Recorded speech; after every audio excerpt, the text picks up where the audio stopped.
Good morning. I'd like to buy a new hat, if you may, you rotund yet eminently approachable fellow. That's a very nice one you've got on, sir. But you are mistaken. I'm not wearing a hat. Don't be ridiculous. It's lovely. A deep forest green, a little bulbous and flappy for my taste, but it looks superb on you. I assure you, I'm not wearing a hat. Have it your way, but from here you look marvellous. Look in that mirror there. See? No hat. No hat. I'm waving my hand over the top of my head, and as you can see, there is no hat. Sure, sir, sure. It'll be our little secret. No secret. Nothing strange, just no hat. That's why I, a gentleman, am here. A hat shop to purchase a hat. Oh, well, now I can see where the confusion lies. This isn't a hat shop. Not a hat shop?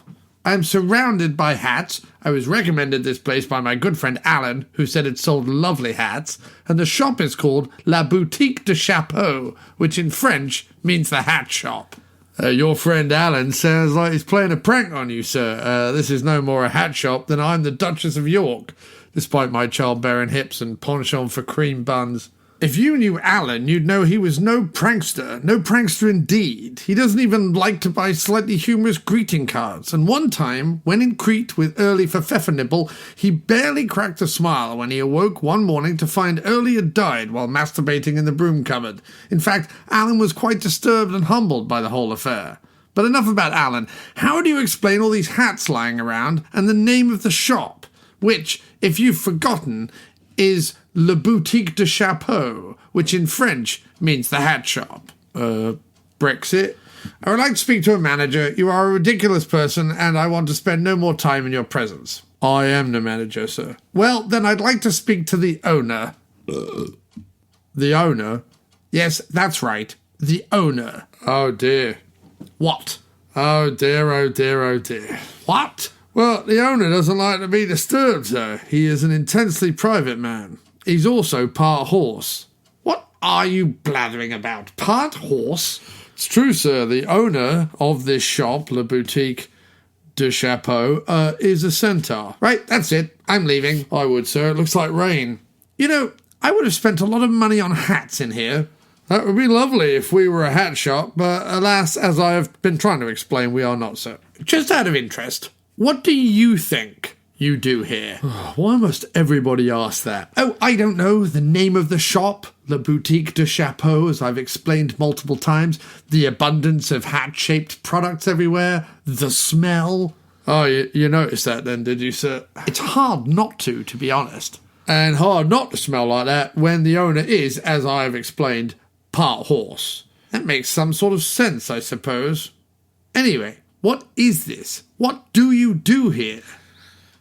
All right, well, we are an emporium for confusion and wonder. We provide an irritating yet intriguing respite from the drudgery of the day-to-day of existence and plant the seed that maybe, just maybe, centaurs are real.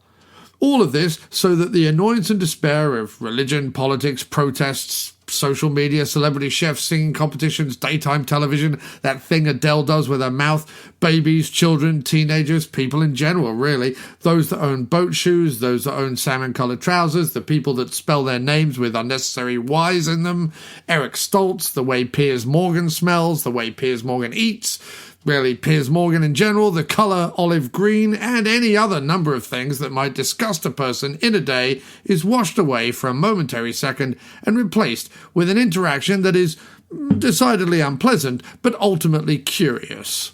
You could have just sung me a song or tap danced or something. Right, but stop and think about that for a second. How would that have made you feel? Oh yes, that's right. I would have wanted to have punched you in the eye socket, but my politeness would have prohibited me from doing it, and then I would have slunk home feeling lesser than.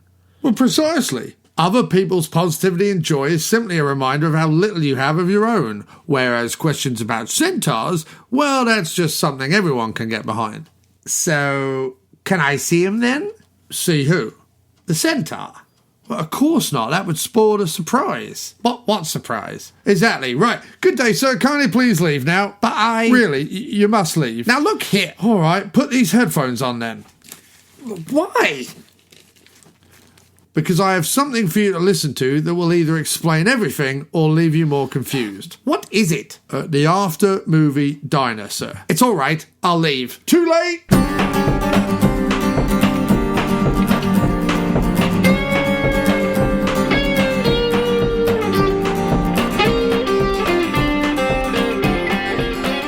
You're listening to the sweet sounds of The After Movie Diner, which turned 10 years old in 2021. Insert suitable sounds of shock and awe now.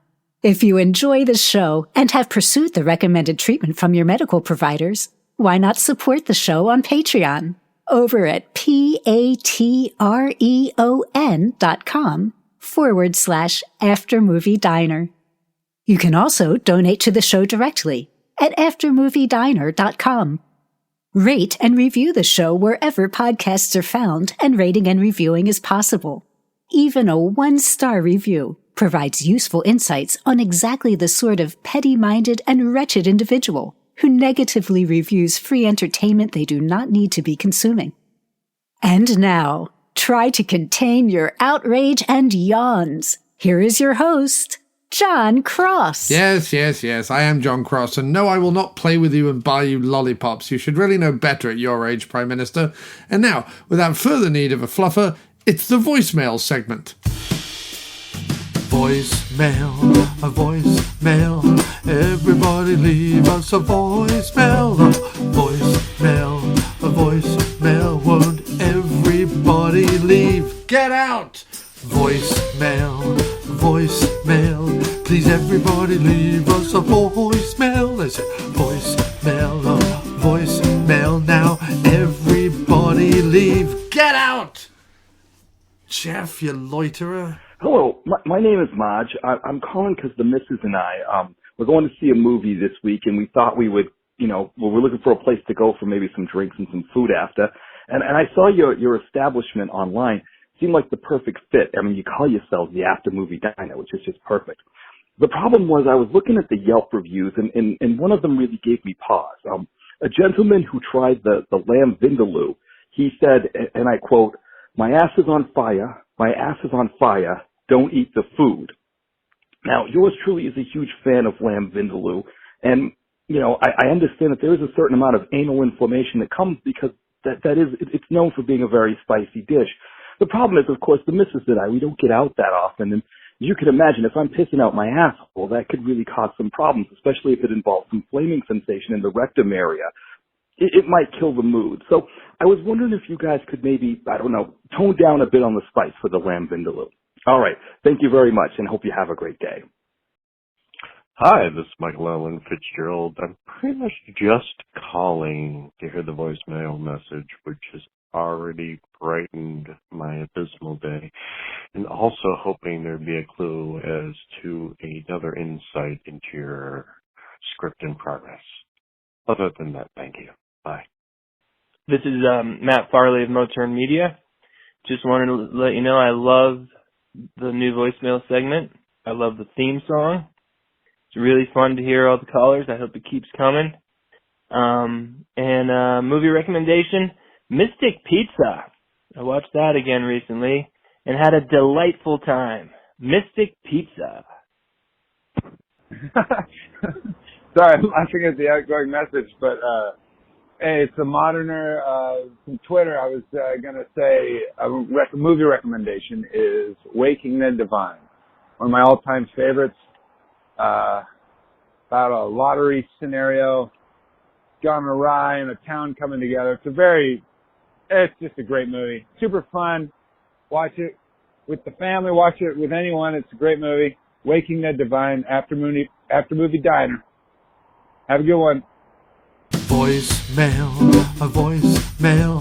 Everybody leave us a voicemail. A voicemail, a voicemail. Won't everybody leave? Get out! Well, I am thoroughly enjoying these voicemail segments, and I do hope, like Brian Eno's advice to Zsa Zsa Gabor, that you keep them coming.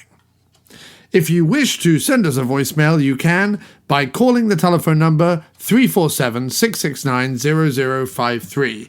That's 347-669-0053. That's the way to leave us a voicemail. But hark, if you want to leave us a voicemail without using your phone, I don't know, maybe you're one of those people who have a phone that costs you money in some kind of way per minute or something, or maybe you're a spy behind enemy lines and the only phone you've got is a burner phone and you have to use it for really top secret messages or, I don't know, sexting naughty and nudie Russian spies. I mean, I don't know, maybe you just, I don't know, don't have a phone. I really don't know. But if that is the case and you need to use your computer to leave us a voicemail, you can go over to speakpipe.com/aftermoviediner. That's speakpipe.com/aftermoviediner. So leave us a voicemail and be featured in these voicemail segments.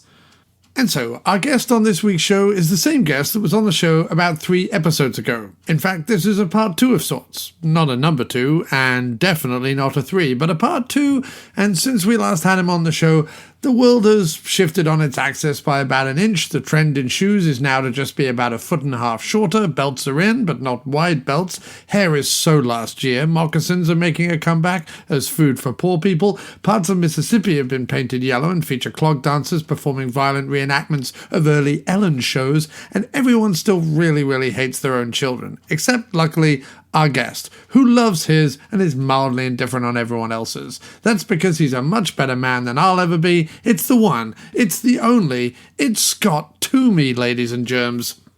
Back on the After Movie Diner with part 2 of Teen Agents and Spy Kids. Part 2 of that formidable genre from the 80s and early 90s of when mostly either handsome and or loserish gentlemen of the college or high school variety would head off on a mad adventure full of essentially turning college age kids into actual murderers. Yeah. Which the last episode we did, or preteens. But in the last episode we did Richard Grieco of Teen Agent and If Looks Could Kill, just in the third act, just became a gun-wielding murderer, essentially. Yep.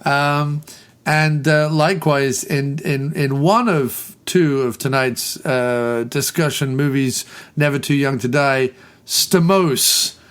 John Stamos he just becomes a killer. Goes from gymnast to killer in 90 minutes.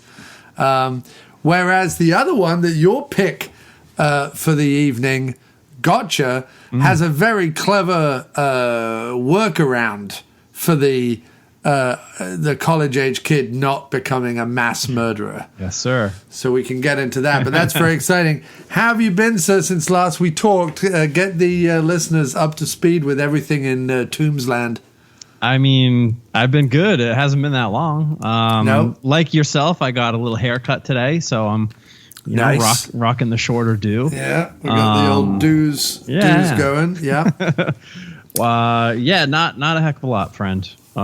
Just, day by day. Taking each day as it comes. Yeah, I've got a couple more weeks of part-time work until my paternity leave expires, and then I'll be back to full-time right after Valentine's Day. So just enjoying things. You can see out the paternity leave with some glorious Valentine's Day celebration for you and your good ladies. Yep.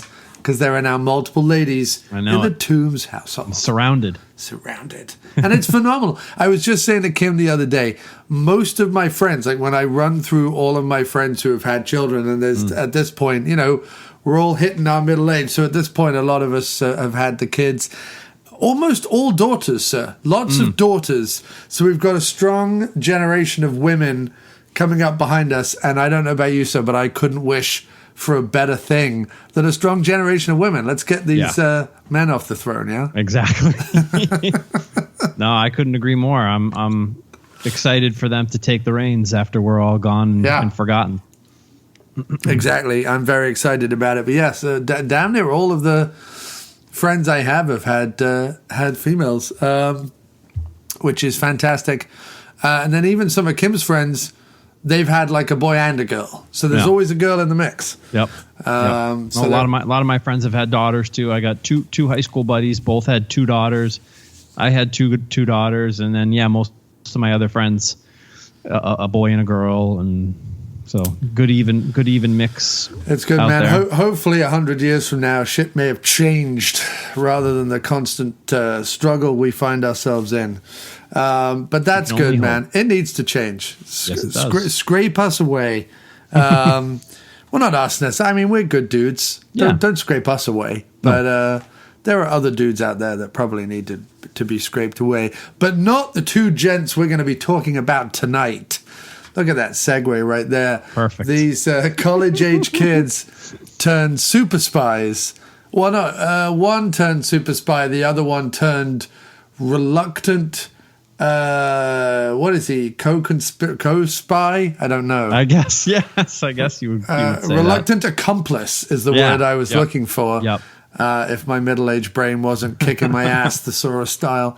So yeah, let's talk. Let's go gotcha first, because I think it's the more sensible of the two. So we should end with the more ridiculous one. But Gotcha from 1985, starring Anthony Edwards. This was your pick for this week. Yes, sir. And this was one I'd never heard of. I'd never seen a poster or a trailer or anything. This was entirely new to me. It is out on the Blu-rays from Kino Lorber, I believe. So it is available out there for people to pick up. But Scott, as this was your pick, and I know that you own not only the Blu-ray, but an old recorded off TV VHS. That's right, man. Which is just classic. That's right, man. Analog basement wonder. Gosh. Tell us all about it. I love this movie.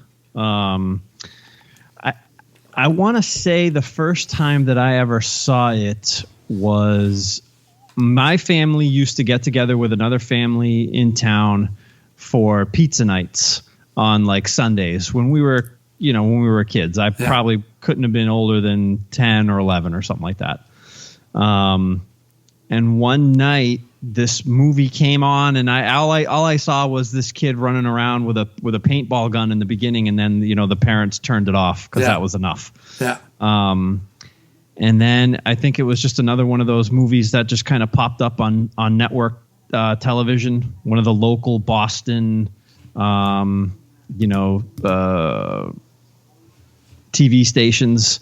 Used to get showed on, Saturday afternoons or Sunday afternoons and stuff like that, and just fell in love with it. Anthony Edwards is somebody that I know, and I'm sure most people know very well from Top Gun.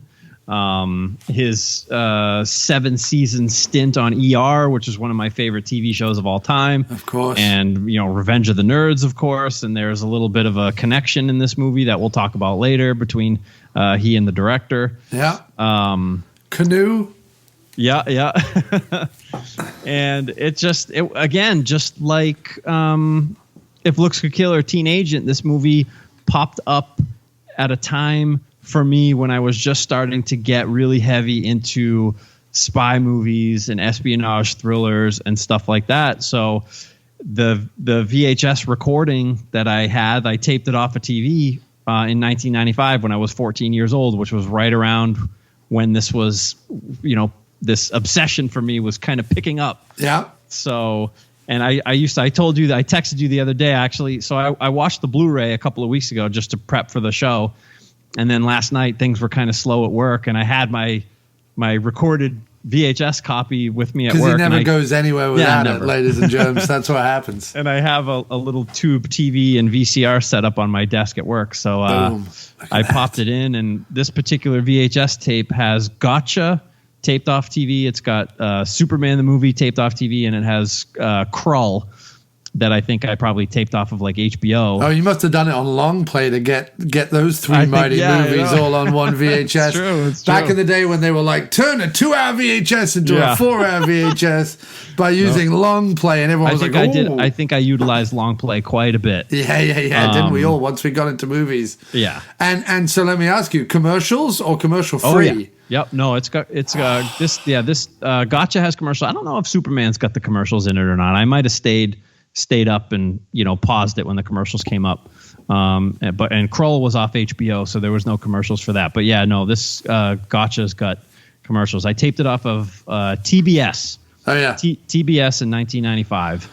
And what about when they brought out those VHS players that claimed to sense when the commercials were coming in? And what would always happen is it would always cut. You'd get a minute of commercials, and then it would cut a minute off the restart of the movie. Yeah.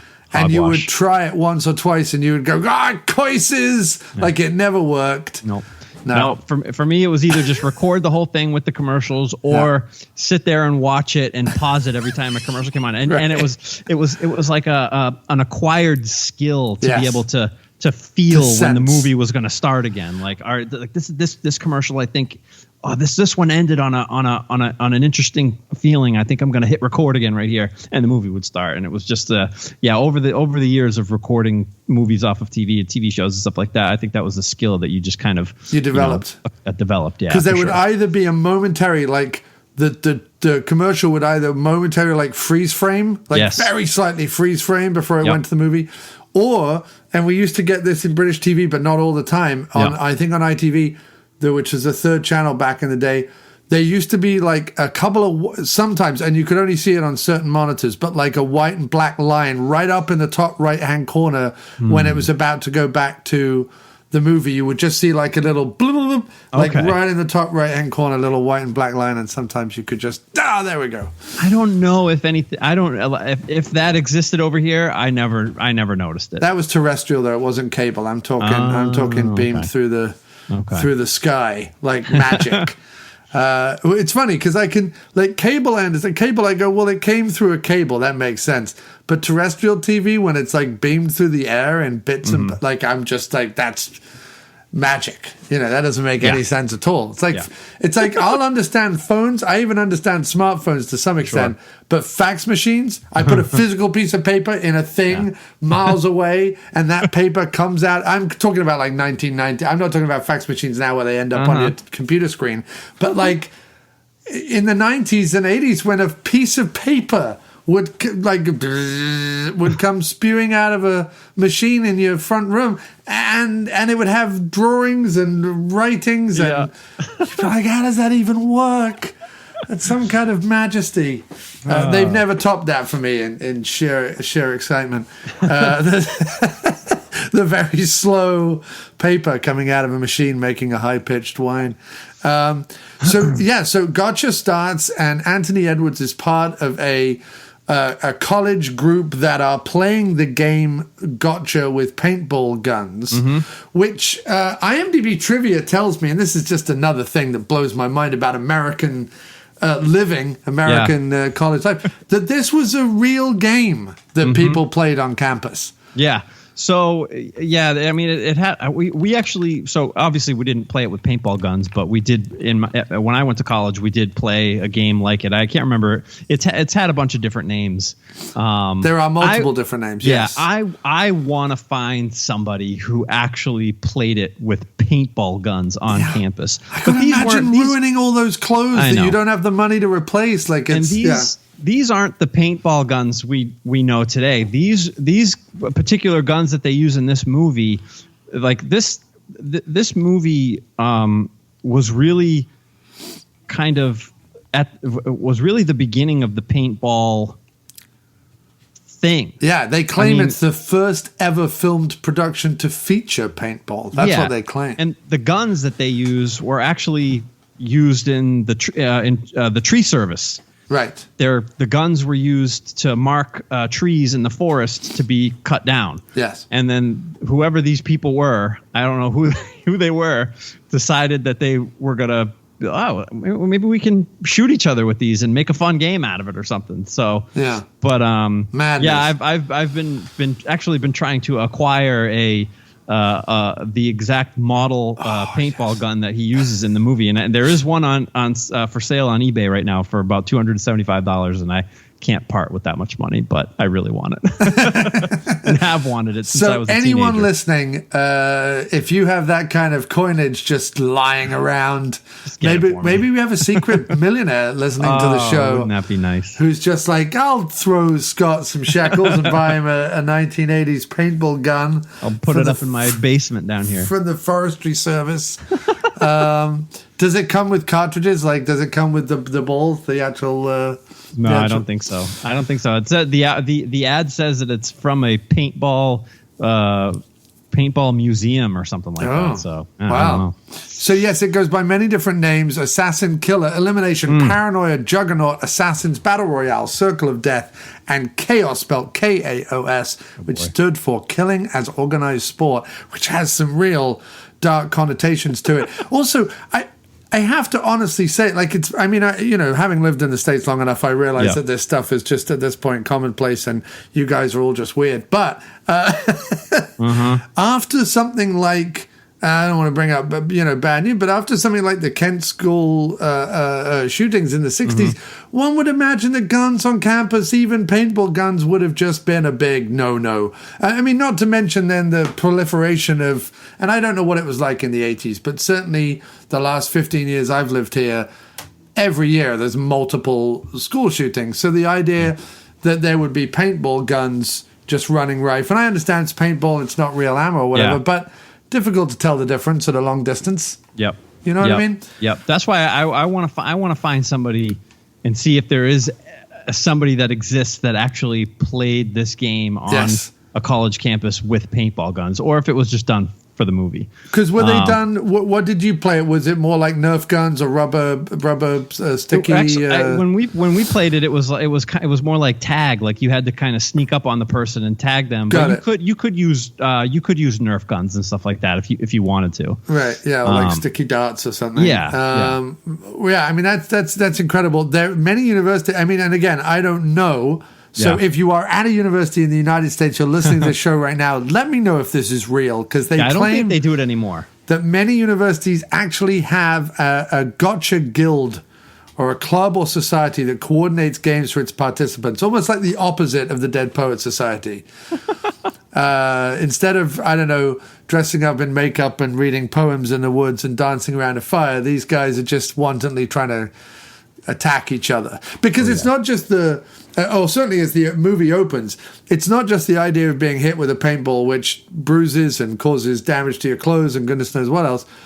It's also the fact that to avoid getting hit by the paintball, the sort of flips, stunts, jumps, things you would have to do that could go wrong and could end up getting a face full of gravel, while you're trying to dive out of the way of some lunatic, bemulleted gentleman trying to shoot you with a paintball. I mean, it was a different time, Scott, and we may never see the heady likes of it again. But so we start the movie with Anthony Edwards playing yet another nerd, essentially, who is part of this gotcha guild, shooting people with paintballs and trying to get a date. It's all about a date. Scott, he wants a lady in his life. He is roommates and best friends with a Lothario of the highest order, or claims to be a Lothario of the highest order.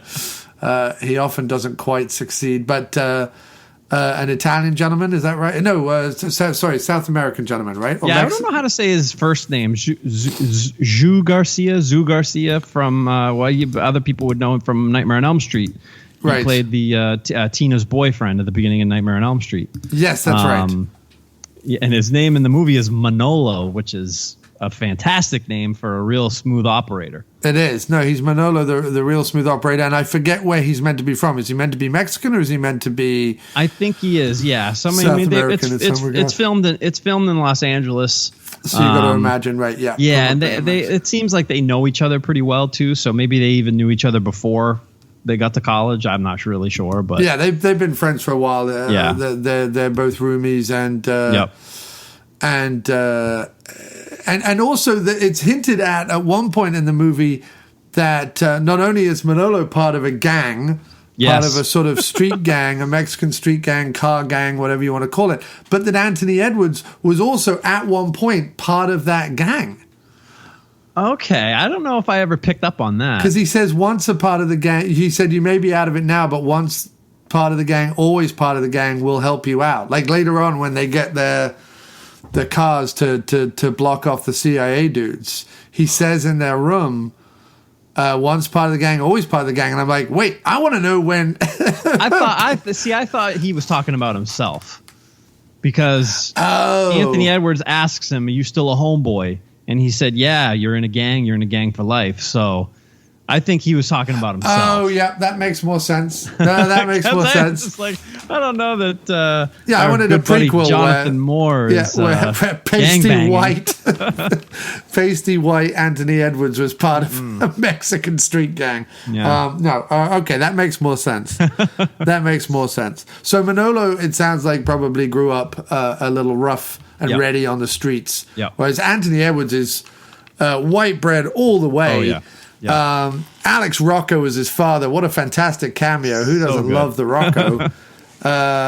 Which is funny because that also makes me feel like, well, what, is Anthony Edwards meant to be Italian? Like, there's nothing Italian about Anthony Edwards. But Rocco he's so heavily Italian. Like, he's so fantastic in this movie. Although his mum is pretty so waspy. Maybe he's half and half. Both and both. But anyway, fantastic. He grew up obviously with some money. Yep. But him and his pal Manolo have planned a summer sojourn over to Paris and Spain. Oui, Paris. And it's not like Teenagent. This is not strictly a school thing, although Anthony Edwards is trying to sell it as, well, I might learn something over there. Yeah, it's more like, I think it's more like a spring break kind of thing for them. Yes. Yeah. And their real plan is just to get over there and smooch with the ladies as much as possible. Score. With which Anthony Edwards has no luck. He's just, if he's either too direct or he's not direct enough, or he has the language barrier, or people tell him to say the wrong thing and he says, basically, will you have sex with me tonight in French? Oh, yeah. At a woman who then smacks him across the face on a crosswalk.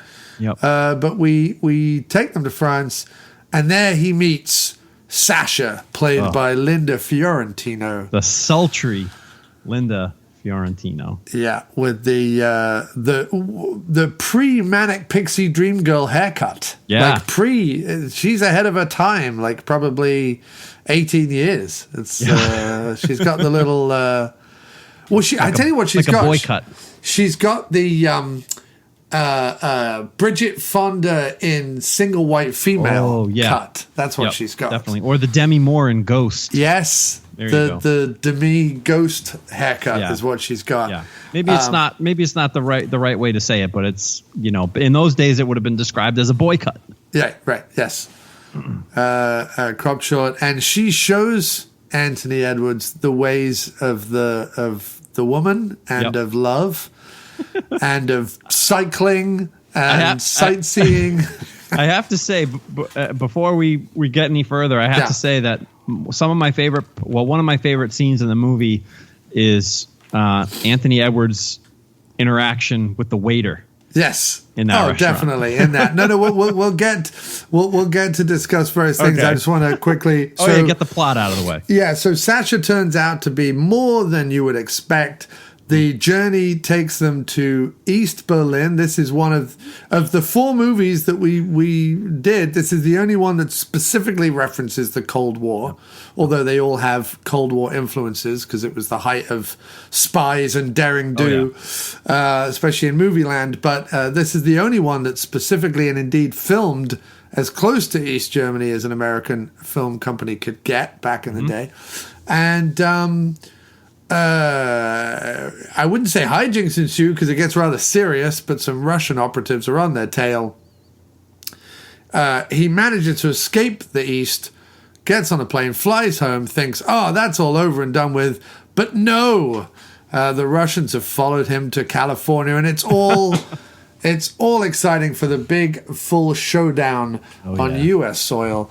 But that's the basic plot. He becomes Sasha's unwitting but possibly willing accomplice, meaning he's sort of aware everything isn't above board, but Yeah. he's sort of smitten.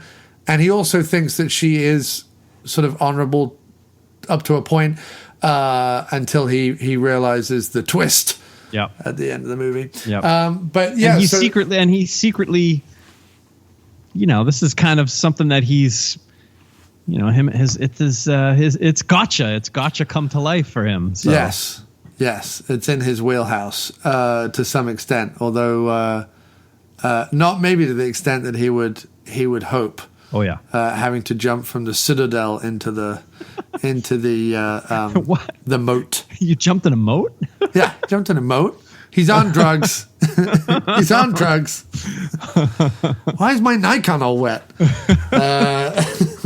So many good lines. So Scott, obviously give us your review of the film, and then let's break down some of your favorite scenes. Okay, that sounds good. Being somebody who has seen this movie so many times and started, you know, watching it on the regular when I was, you know, 14, 15 years old. I mean, I could probably act out the entire movie for you. I can say that when I was a kid, I thought that the gang members all at the end, when they show up with all the guns, I thought those were all paintball guns. Right. I thought they were a part of the game. I didn't know that those are actual real guns. How about that gang member's face? He's so good. The last one's like giving it teeth and holding the. So good. He was my favorite. My favorite. But yeah, no, I love everything about this movie. I love the big opening with the paintball scenes and stuff like that. I always thought that was really cool. When I was a kid, I actually made myself on the computer a gotcha identification player game, nice. A gotcha player card for myself. Right, yeah, I was totally obsessed with this movie for God knows how long. You may be the only like deep gotcha nerd on the planet. I love it. I have to show you. When we decided we were finally going to record these, I showed you my Cloak and Dagger pin that I got off eBay. But I also found a very rare piece of gotcha promotional something. I'll have to show it to you before we get off camera. Oh, exciting! It's pretty cool, actually.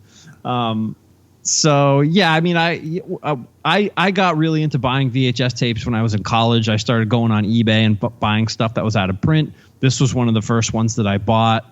And then, you know, it hit DVD, and then it hit Blu-ray recently. I didn't even know about that. My friend had to tell me about it. I don't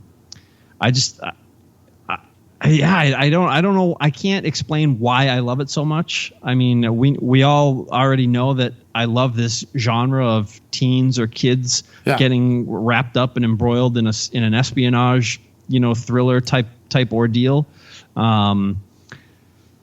Linda Fiorentino, I mean, you can't say much about her. She's just great. I mean, I've loved her since Vision Quest, which was her first movie. So, and she's I mean, you know, I think I was doing some sort of reading up on her because she's someone who's sort of quit acting now and does a lot more activism and charity work and various other things right now. And it's funny because. You know, her acting ability is phenomenal. She's a really good actress, just a really, really strong actress, and definitely a strong woman as well, just from all accounts. But you can never tell whether the clashes that she had famously behind the scenes on almost all of her films with someone, whether it was the director or another actor or screenwriter or whatever, were due to her just, you know, being a stronger woman and there being a sort of inherent misogyny in Hollywood, which I think just from interviews and things is sort of her take on it. Yeah. Did you see the interview that she did with Letterman? I did not. No. Did you? Okay. She did an interview with Letterman when a movie that she did called The Last Seduction got picked up by a distributor and got put into theaters. Yeah. And she, after Vision Quest, she actually she quit acting after Vision Quest for a little while, right? Because the gotcha lured her back into into the role. She says in the interview with Letterman that I guess like a producer or something like that called her up and told her like, oh, we love the dailies, blah, blah, blah, blah, blah, but your jeans aren't tight enough and you have a really great ass, basically. Right. Yeah. And that put her off, and she stopped acting for a little while. Yeah. But yeah, I've always been a fan of hers. She's great. She always tends to show up in these kind of like, I mean, more so I think in the 90s, some more like erotic thrillers. Well, yeah, films. I mean, I think Last Seduction, while it was probably the one that she'll be most known for, it also probably pigeonholed her to be the actor that people went to be like, oh, we're doing a low rent Joe Esterhaus movie or whatever, come be in that. And you know, it's difficult because it's the same thing happened to Sharon Stone after Basic Instinct, because you have this meaty, empowered, strong, you know, intricate female role in Basic Instinct or Last Seduction or any of those kind of prominent, Fatal Attraction with Glenn Close. They're all intriguing, interesting, strong female roles. Yeah. But they also have the misogyny of, well, for a woman to be interesting, she must be a psychopath and she must be naked half the time and so on and so forth. So it sort of has, it's 50-50, right? And if you're an actor and you're not getting any meaty roles, and here comes a meaty role, and you know, there's some compromises to it or whatever you got to make, then you know, you make that decision and you roll those dice. But unfortunately, it's probably all you get offered.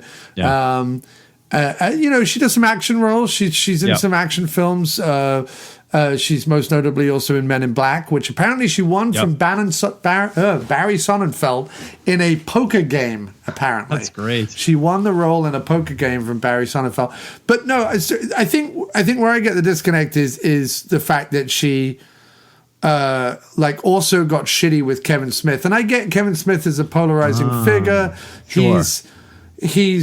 He could both be like very charming and very annoying in equal measure. And he is definitely, I mean, certainly when they were making Dogma, still part of that all boys club. I mean, Dogma is almost 90% guys and then her.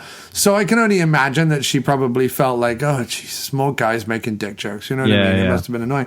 But I just never felt that, you know, she's such a good actress. I love What a Strong Woman is. I've never felt that her reputation was fair.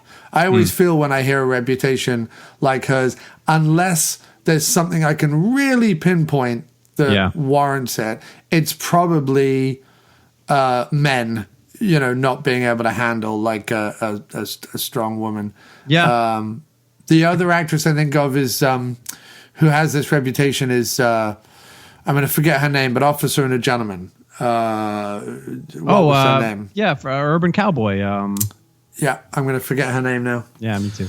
But you know who I'm talking about. She also, I don't know whether she quit acting altogether, but she got a horrible reputation after those two movies for being difficult. But I always feel like when people say, oh, she's being difficult, what they really mean is, you know, I like women to be quiet and not, you know, and know their place. Sure. Deborah Winger, yeah. So I don't know, but I don't care about reputations. I like Linda Fiorentino. I think she is a fantastic actress. I think in Gotcha, you know, considering she's doing a Czechoslovakian accent throughout the whole movie. It's pretty convincing. Well, it could come across as awful. It could come across as someone sort of just doing a cod Eastern European accent. Yeah. She sustains it, maintains it, the character suits it. Yep. And it's never played for it's never played too much for you know, laughs or you know, misunderstandings or xenophobia or anything like that. It's played pretty straight. So that works really well. Yeah. And then the movie I think the movie has a slightly odd tone because there are, as you say, some scenes like the waiter scene with the Pernod, Victor Lou, with water scene. And it's odd that he's drinking Pernod anyway because it's not. I don't even know what that is. It's an aniseed liquor. So it tastes like licorice, but it's sort of like it's sort of like a well, I don't think he knew what he was ordering. I think Sambuca type thing. I think I'm right in saying. Yeah. that it's sort of similar to Sambuca. Yeah. Well, that's probably part of the joke. I mean, he had no clue what he was ordering. I don't think. Right, but then he orders the second one. Yeah, I guess he liked it. Maybe. That's funny. But yeah, no. So the Pernod scene is sort of played for laughs, and certainly, there are scenes with Manolo pretending to be. A terrorist in order to score with Swedish chicks who turn out to be Swiss. There's certain things in it that are definitely jokey, but the overall tone of all four movies, this is probably the most serious. Yeah, it's like probably like the first maybe like half of the movie plays like a kind of a typical college.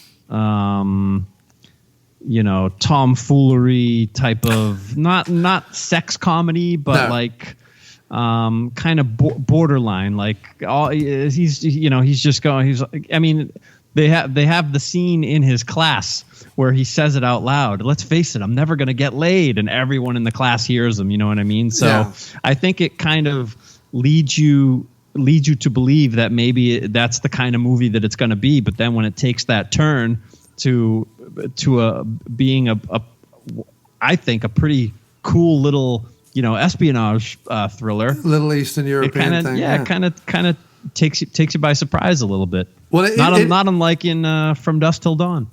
Indeed. That's the only movie I could think of. Yeah, it completely changes tones halfway through. Well, it's also sort of difficult, right? Because you have, bright, sunny California and, American kids with their, hamburgers and fast cars and snazzy clothes. And then, the middle of the movie takes place in Europe, as if Europe is perpetually gray and miserable, which it is. I mean, I should just admit it. Europe is the gray, miserable old world, with California being the hip, young, funky world. Well, at least France looks nice. But then when they get into Germany and East Berlin and stuff, then and to be fair, Berlin is even today the sort of thriving, arty, hip metropolis that Berlin has become. It is still has vast swathes of it that are just grey tower blocks. So I always love that part when he's telling his parents that he's going to East Berlin. East Berlin?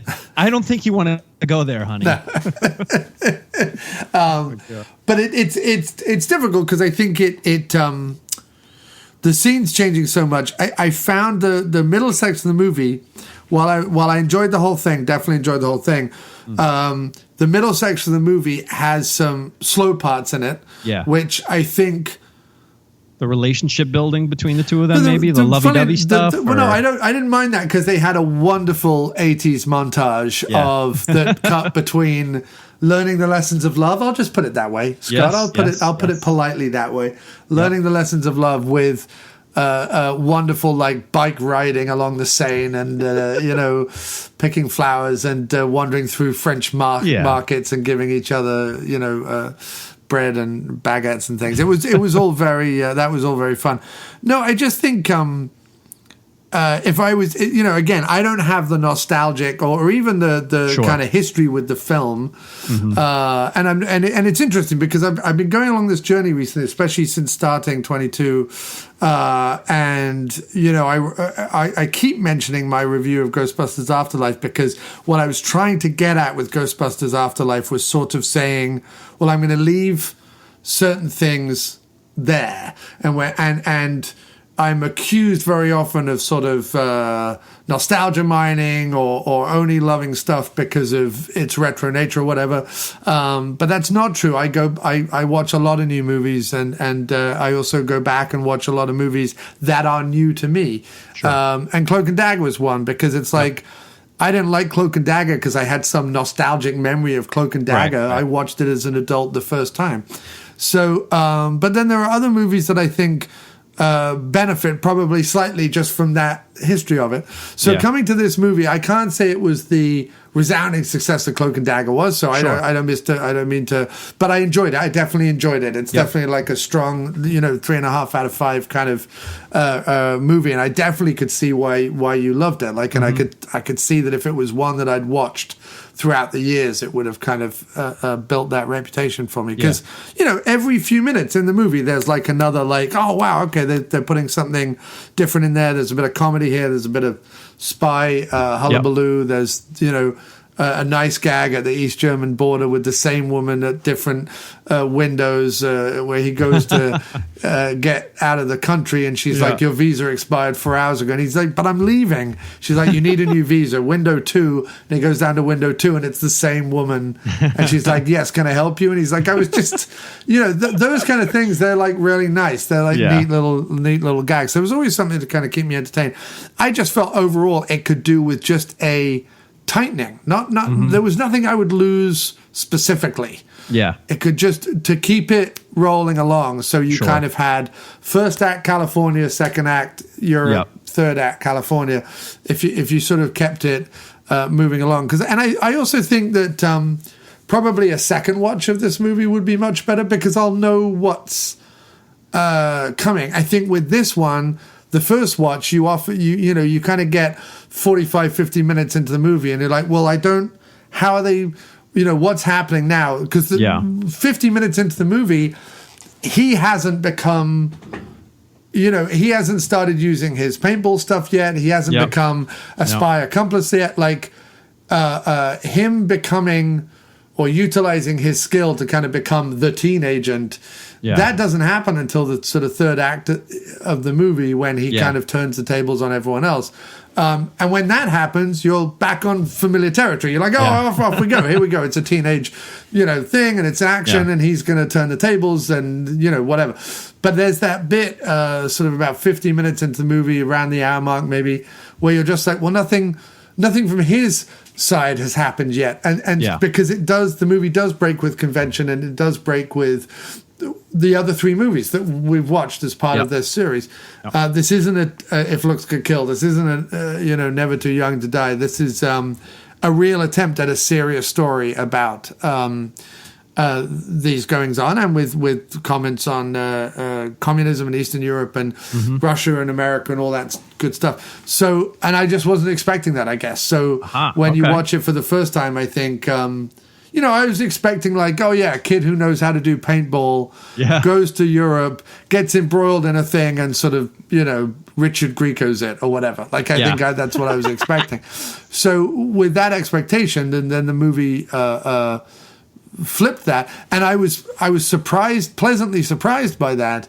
But I also think because then I was like, oh wait, because I don't know now what's happening, I've got to kind of shift gears mid-movie, and maybe I felt like that's when, for me, it dragged a little bit, just because I was trying to realign my brain as to, well, this clearly isn't going to be what I think it's going to be. Do you know what I mean by that? Yep. So I'm laying the blame at myself more than the movie. But I did enjoy it. Kim and I watched it last night, and we did enjoy it. And I definitely see what you mean. The first act and the last act have some really good speed to it and pace to it, and sort of teen comedy aspects to it, and then the middle is just unexpected because you're not really the person having the espionage thriller bit is Sasha, and we as the audience are Anthony Edwards kind of going, wait, what's happening, and is he really part of it? Is she really honest with him? Do they love each other? If you were a spy, would you really go as far as she goes? Because you really believe their love story. Like, you do believe that it's one thing having sex with, if you're a spy, that sort of James Bond thing of, well, I'll have sex with you to get something from you and then move on. But the montage implies that they spend some days together. They really sort of start falling for each other.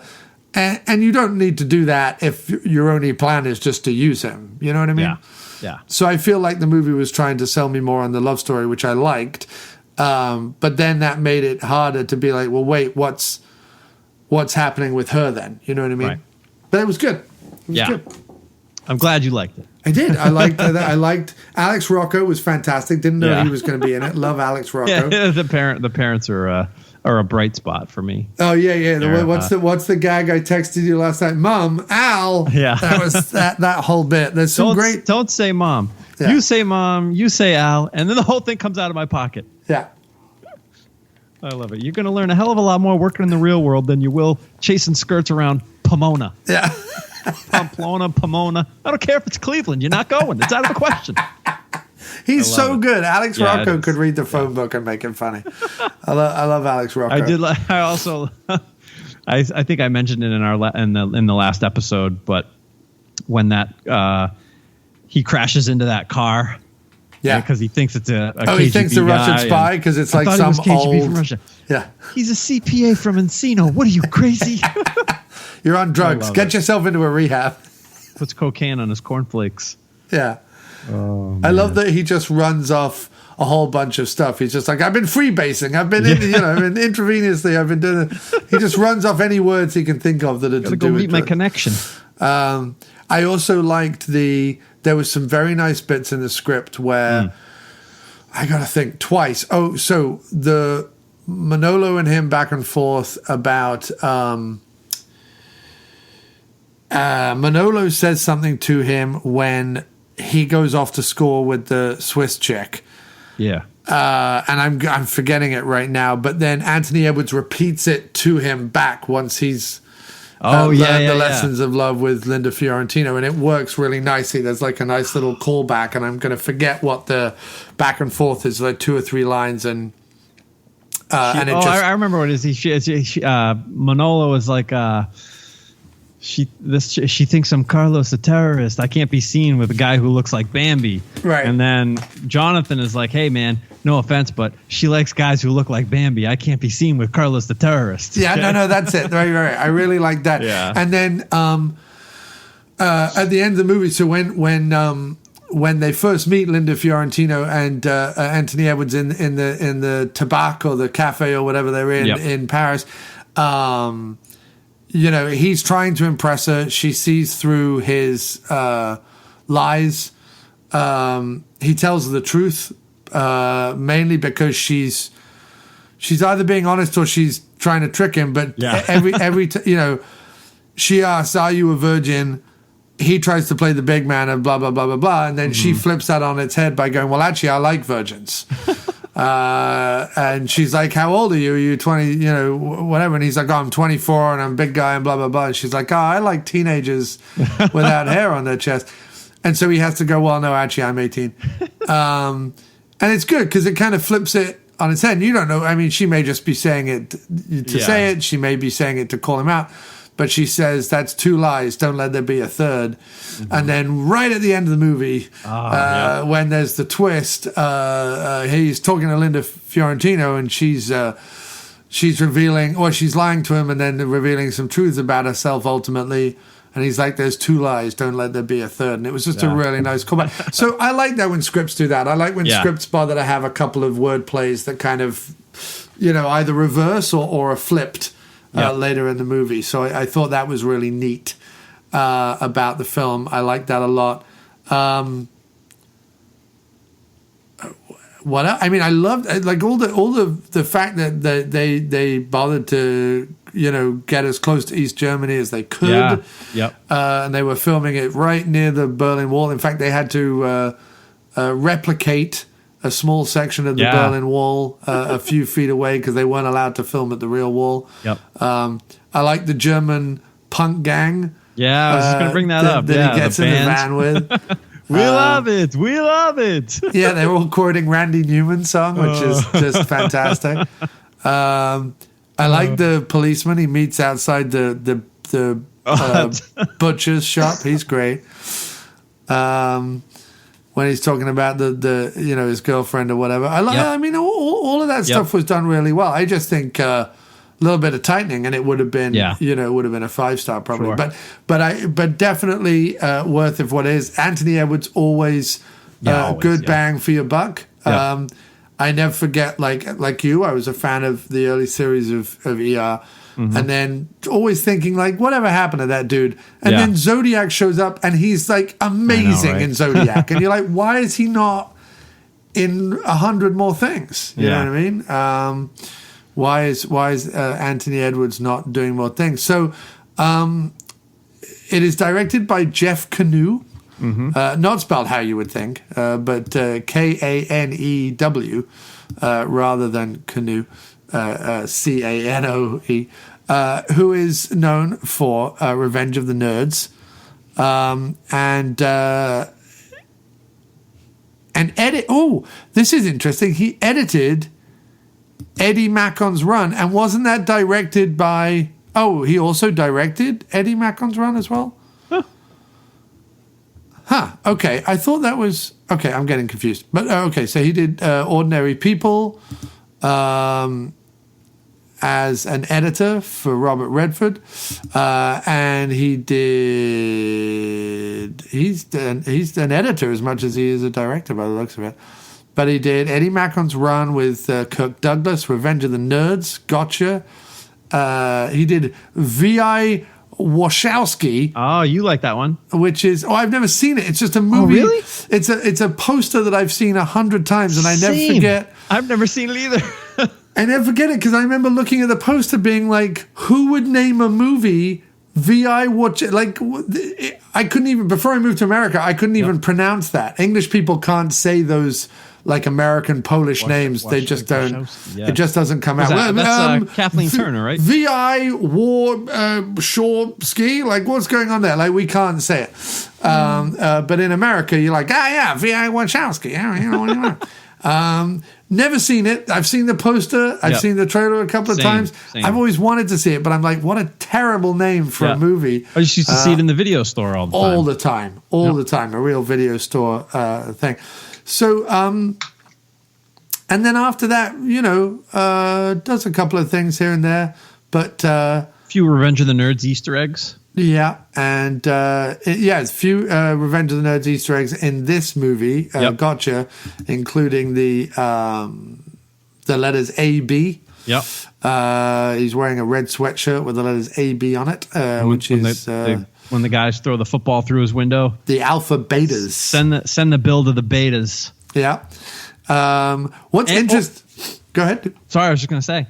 I actually stumbled upon so my wife is from Los Angeles. We frequently go out there to visit and vacation and whatnot. And every time I'm out there, I'm always keeping my eyes open for filming locations and stuff like that. And the exterior of his apartment, Anthony Edwards' character's apartment in this movie, is actually one that I kind of stumbled upon. We ventured into the UCLA area to do something else, and we drove by the building, and I recognized it. It's one of those great like 1920s, 1930s apartment complexes that are litter LA, and they're great. Yeah. Yeah. So that was pretty cool.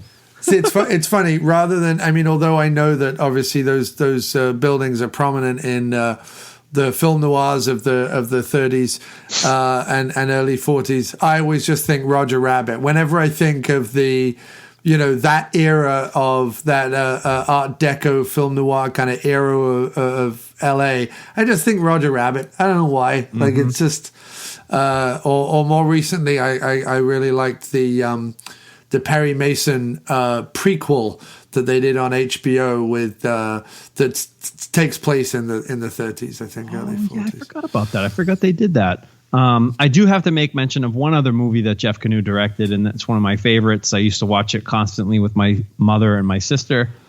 Troop Beverly Hills, which I have to imagine Kim has seen that movie and really loves it. Troop Beverly Hills. Yeah. Does that have... Oh, no, it's not what I was thinking. It's the Shelley Long movie. Okay. Yeah. I have not seen it, and I don't know if Kim has seen it. She may have seen it. I have to imagine she has. I think it's in her wheelhouse. Kim is a huge fan of Cheers, and which obviously is Shelley Long, and a huge fan of Craig T. Nelson. I'm pretty sure she's probably seen it. And there was a Craig T. Nelson connection with the next movie, Never Too Young to Die, because of Vanity, because Craig T. Nelson plays the bad guy in Action Jackson, which is just hilarious, because you can't imagine Craig T. Nelson going toe-to-toe with Carl Weathers, but he does. He even throws a few martial arts kicks in that movie. What the hey? Him throwing martial arts kicks, what's all that about? But he does.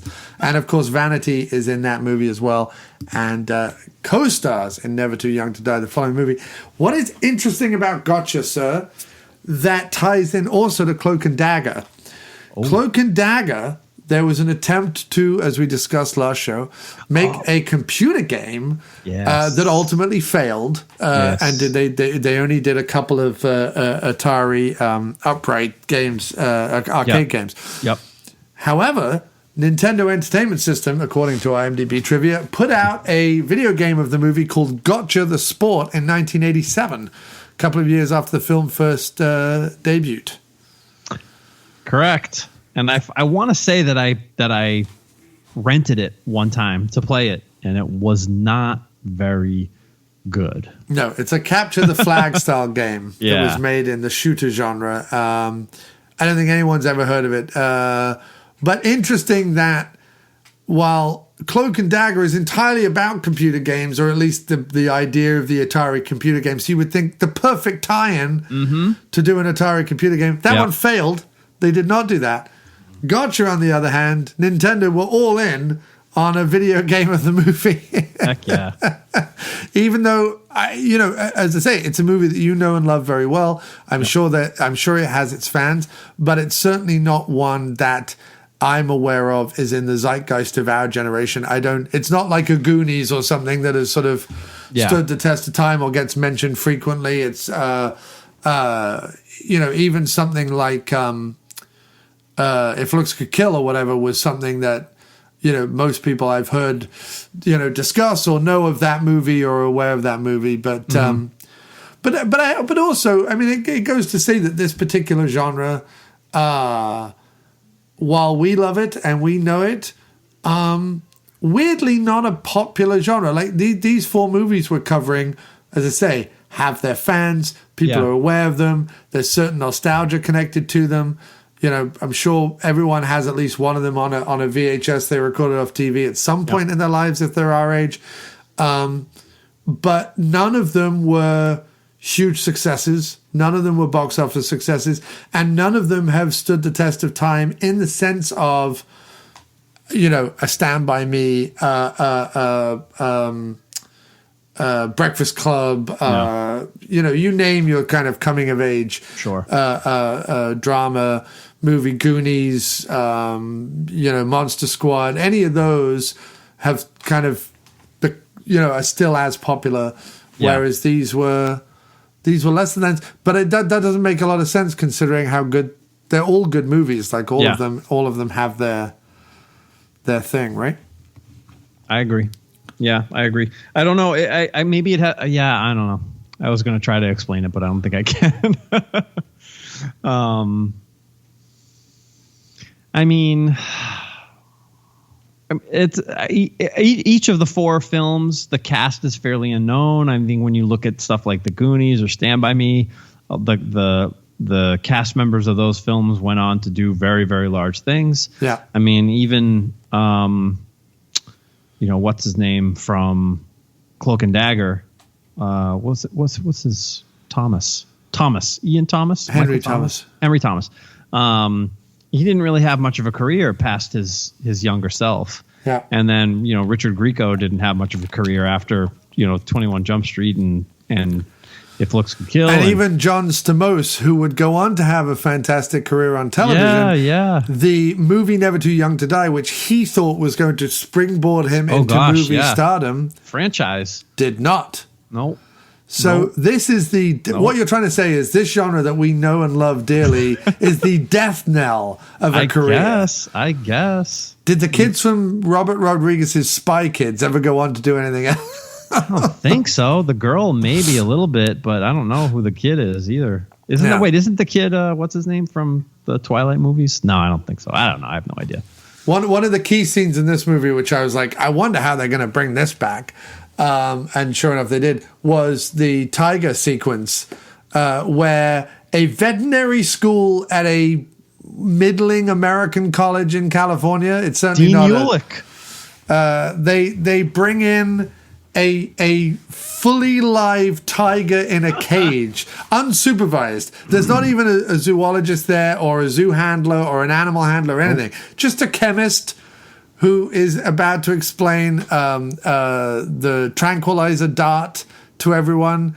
If you are going to be a vet to a zoo, then you should be prepared to tranquilize a tiger. This is the lesson we walk in this movie, which is one of those things, again, mostly serious movie, mostly takes place in a world that I'll go, okay, that was a reality at one point. Yeah. But do you think, Scott, that in veterinary school they ever wheeled in a tiger I doubt it. and put it up on a bench in an amphitheater? Surely they would have gone to the zoo and had an experienced zoologist say, this is how we look after tigers when the vets come in. Well, it's funny that because the teacher who played by I can't remember the actor's name, but he played the dean in Revenge of the Nerds. Yes. What was his name? I can look it up real quick here. David Wohl. David Wohl. Played Dean Ulick in Revenge of the Nerds. Yeah, he plays the teacher here.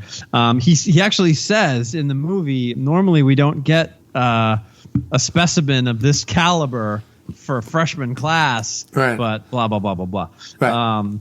But yeah, no, that's pretty wild. Go ahead, make my day. Yeah. But it's just one of those things where you're like, oh yeah, it's an 80s movie that's set in college. We've got to expect at least one scene that makes you go, what the fuck? Yeah.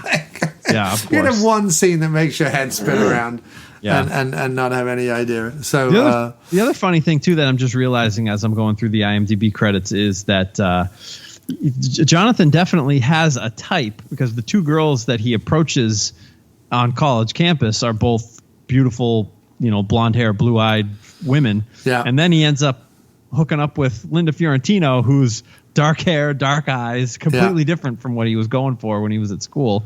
I found that pretty interesting. But listen, you have to when you find a woman like your horizons, Fiorentino, it can't just be about your narrow-minded view of the feminine form. You have to embrace all types. I would kill or die to make love to you. He is an utter. Who would say that? He is an utter cheeseball in this movie. He is an utter weirgin. cheeseball. He's a virgin cheeseball. But I did love it, and I'm glad you liked it. And never remember, Scott, never smuggle pornography through Eastern Europe. That's really do not do it. And there's never anything hidden in the strudel. Strudel is fine. You can smuggle strudel, but not pornography, which says all you need to know about communism and why it would never work. Yep. If a key tenet of communism is I'm sorry and not allowed pornography, nope, sorry, you lost me. That's don't understand that. Anyway, all good. Any more on Gotcha, sir, and anything you want to say about it or recommend? I don't think so. Just Dad, I can't just take this down to the photo mat. It's got spy shit on it. It's got spy shit on it. Great lines and great scenes. And what about Bo Derek? You ever meet her? They think because he's from LA, he knows all the celebrities. And I love that a celebrity in 1985 that East German punks would ask you if you'd seen would be Bo Derek. That JR is one bad dude. I just it's such good stuff. I just I love it. Love the movie. Fantastic. I'm glad that you liked it too. Lots of parallels apparently with the Bond films that were coming out of the time. View to a Kill, I think. View to a Kill, and License to Kill. Living Daylights would feature paintball a couple of years later in an opening training sequence. Forgot about that. That's correct. So a lot of Bond fans watched Gotcha. Gotcha started it all, man. Yeah. Gotcha was the original. Well, there we go. Gotcha from 1985, starring Anthony Edwards and Linda Fiorentino. If you want to check it out, there is a Blu-ray from Kino Lorber, and this podcast anyway says, go buy it. Yes. Or find it on eBay on VHS if you are of the retro persuasion. There you go. There you go. Oops, sorry. I wasn't ready. I was busy pickling some fish. I like pickling things. Fish, vegetables, running shoes. Anyway. Apologies. We sadly have to pause for some ads. Maybe if more of you supported us on Patreon. But there it is. The After Movie Diner doesn't endorse any of these advertisers. We don't even know what you're going to hear. It's forced technical AI wizardry. And don't fool yourself. None of us are in control. The robots are coming, and they want to sell us insurance. Right, moving on. 1986, the very next year, we are on to Never Too Young to Die, starring the wonderful Johnny Stamos, Stamos, and Vanity, and Gene Motherflubbin Simmons, of all fucking people. This one is a wild one. Yes, sir. Scott, as this was a new one for you, do you want to make an attempt at the storyline to try? I'll give it a shot. Let people know what's going on here. I'll give it a shot. All right, dude, go ahead. The floor is yours. John Stamos, our good friend, also most people know him from Full House, but he also had a stint on ER, so there's a little connection between this one and Gotcha. Yeah. Plays a gymnastics student at it looked to me like it was like almost like a private high school, but maybe it was a private I think it's meant to be a college, but then they have a parents' day, which seems to me something that you would more do in high school. I feel like it's probably like a private high school, which makes what happens later on even weirder. Okay, like what the heck would they call it? I don't know. Not a military school, but like because it's also it seems to be that there's all boys at the school too, which I think is more of a common thing with. It is with boarding with schools. High schools, yes. Boarding school, exactly. And actually, he would be at a boarding school because he's essentially has an absentee father and a dead mother. Yeah. Because his father is none other than George Lazenby, former James Bond George Lazenby, super spy Stargrove. And so, I mean, I saw a lot of parallels between this and If Looks Could Kill, a lot of similarities. Yes. Stamos and Grieco kind of have a similar look, although I will say that Stamos is the better looking of the two, especially nowadays. They have a similar look. They play high schoolers. An older agent type character is involved. There's a little bit of a storyline of poisoning people in both films. So Stamos' character just kind of gets wrapped up in a thing when his dad, who little does he know is actually a super spy. Yep. And his dad is on his latest assignment, just kind of goes haywire, and he ends up biting the bullet, and Stamos gets pulled in. Well, they're trying to. I'm so bad at plot. No, I mean this movie is. I mean, I really threw you a curveball by trying to get you to describe the plot of this movie, because this movie is insane. I mean, we need to start off by saying of the four movies, this movie is just fucking bananas. Yep. You've got to imagine a cross between Rocky Horror Picture Show, Jim Carter, If Looks Could Kill, and Mad Max. I mean, it's bananas from start to finish. That about covers it. You've got it's the only one of the movies that sort of features a James Bond.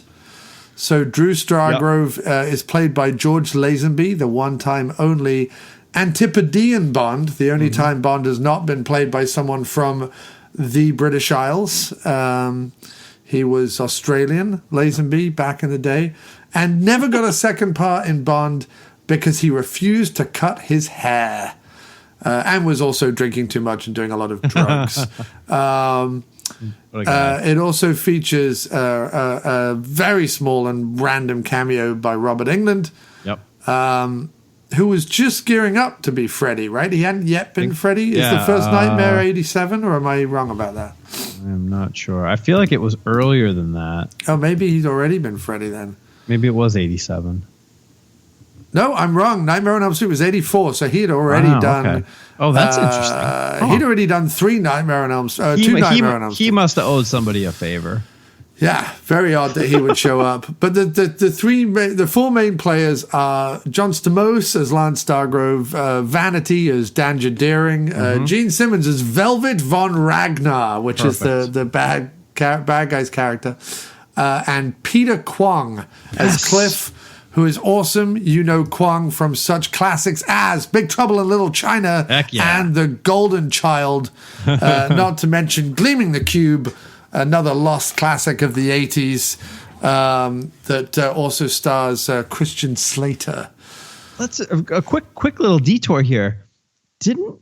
Something happened with The Golden Child where did they delay the release of it because of Big Trouble in Little China or something like that? I thought I read that somewhere before. And then it's quite possibly. And it's funny to me that Peter Kwong's in both of them. He's in both. I'll just interject right off the start here and say that Gene Simmons, for me, steals the entire movie. Oh, I mean, he doesn't just ham it up. God. He bacon wrapped, boiled, hammed, shoved in a pig's ass. Hell yeah. And then thrown at a wall. Tomorrow. There is no tomorrow. This is the only movie I'm ever going to be in, so let's just fucking go, dude. Yeah. And he famously hates this movie. Hates it. And hates his performance. Yeah. I think he's fantastic in it. He made the movie for me. Well, because there are 2 types of people, right? There are the Tim Currys in the world who, when offered Rocky Horror, Pennywise in It, the devil in Legend, whatever it is, goes, I don't care what this role is. I am playing it to the cheap seats, and you are going, and I'm going to fucking love it. Yeah. And then there are people like Gene Simmons who, at the time, I'm telling you, he was enjoying himself. Oh, yeah. There's no way that at the time he thought he was doing a bad job. Nope. I think that is a case of when people would mention it to him, he was embarrassed by it. Yeah. But he's it didn't do well. The movie didn't do well. I mean, no. If you read the Wikipedia, it says that the movie was all but forgotten until Shout Factory put it out on Blu-ray a couple years ago. So it did have So I actually learned about which I find funny because I learned about this movie from our mutual good friend Mosef Porn, or Mo von Helveter as it goes now, goes by now. Way back when, probably 7 or 8 years ago now, so before the Blu-ray came out, he had it on the VH, so we watched it on that. And this was a movie that Mo made me aware of, and he was like, "Oh, I can't believe you haven't seen this. You're gonna love this."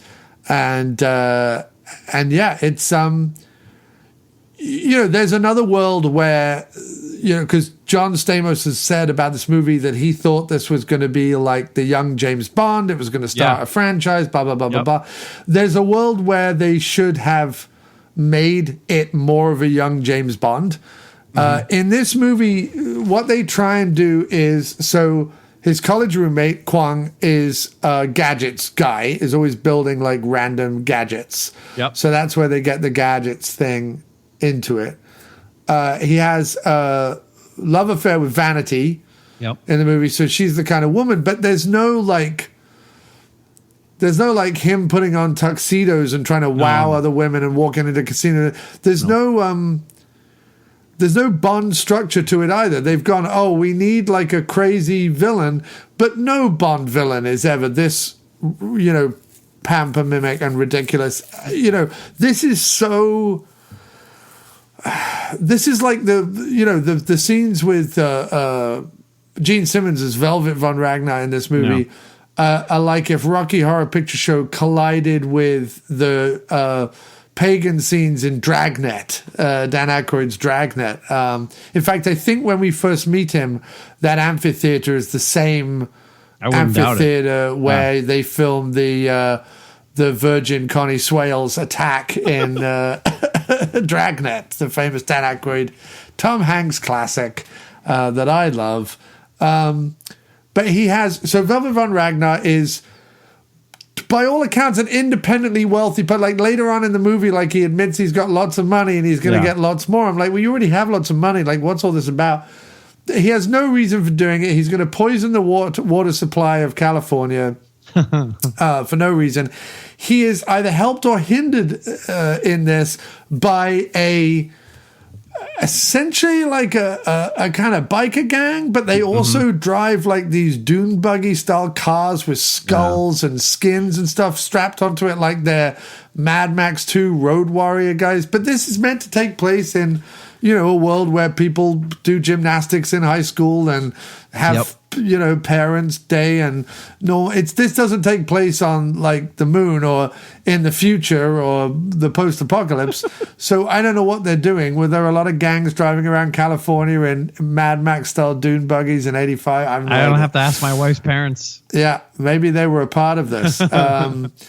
But yeah, so he's sort of preaching to but he doesn't like these guys. He's always calling them like scum and he definitely talks down to them. Idiots and whatever. Yeah. He has a bodyguard / monster / potential love interest based on the end of the movie called Pyramid, who looks, as I described last episode, as if a horse was made human. I mean, he's ridiculous looking. The only movie he's ever been in, Ed Brock. That's the Ed Brock? Yep, Ed Brock. He looks as if Rambo was released as like what was that toy that a Stretch Armstrong? Yeah. He looks as if Rambo was released as a Stretch Armstrong toy and an insane child bent him out of all shape and then made him into a human using weird science technology. That's what he looks like. I'm not even kidding. He looks like No, that's accurate. That's accurate. That's what he looks like. He looks like as if a horse was made human. He's utterly ridiculous. He's Ragnar's right-hand horse. Wow.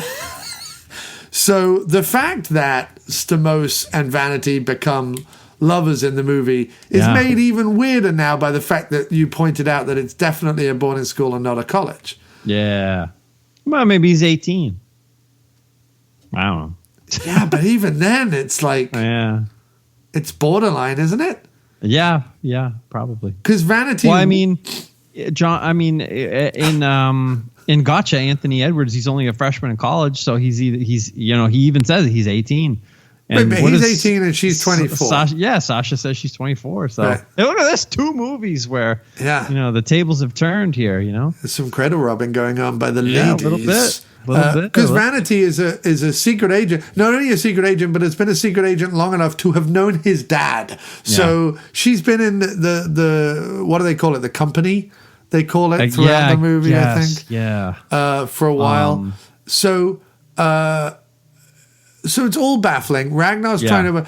And they also say Ragnar has reemerged, as if he used to be a scourge, but has come back again. There's no explanation of really what's going on or why anyone would bother with this hermaphrodite. That's the other thing, is he's a hermaphrodite, or they are a hermaphrodite, which is a completely unnecessary detail in the movie. The best of both worlds, he says, right? Doesn't he? Yes. The fingernail. I love the fingernail. The fingernail is incredible. Pretty great. My favorite thing is the song that Gene Simmons performs at the drag club, where the end of every line, none of the lines rhyme, but the end of every line is just, like yeah. I will say some of the music in the movie was actually not bad. Except the main theme, Stargrove, which is fucking abysmal. Yeah. But again, Gotcha and this movie both have theme songs. Oh, yeah. Gotcha has a theme song. And I remember this. Well, Gotcha's is a little better. Gotcha's is a little better, but I remember watching the credits. Teresa Bazar, I think, sings it. Credits to Gotcha, and I'm like, isn't it amazing that back in the 80s, a movie like this, which was relatively a low budget, I can't imagine Gotcha was a huge budget movie, a relative low budget movie based on an obscure college campus game and the Cold War gets its own theme song. Like, it's just incredible. That's a good point, actually. That someone was like, oh, well, we've got to write a song for that. Gotcha, whatever. Like, we've got to write a song for that. But then Never Too Young to Die, you get Stargrove, the main theme. And I'm like, there was some... But this is what I love about the 80s, right? Yeah. The movie makes no sense. It rattles along at an incredible pace. There's gadgets, there's nudity, there's violence. That's the other thing. I was surprised by the nudity, if I can be honest. It's R-rated. Yeah. Like, there's why you would make a movie like this R-rated? I mean, I tell you what it's like. It's as if Hot Shots Part 2 wasn't a parody. Imagine if Hot Shots Part 2 took itself seriously. That's this movie.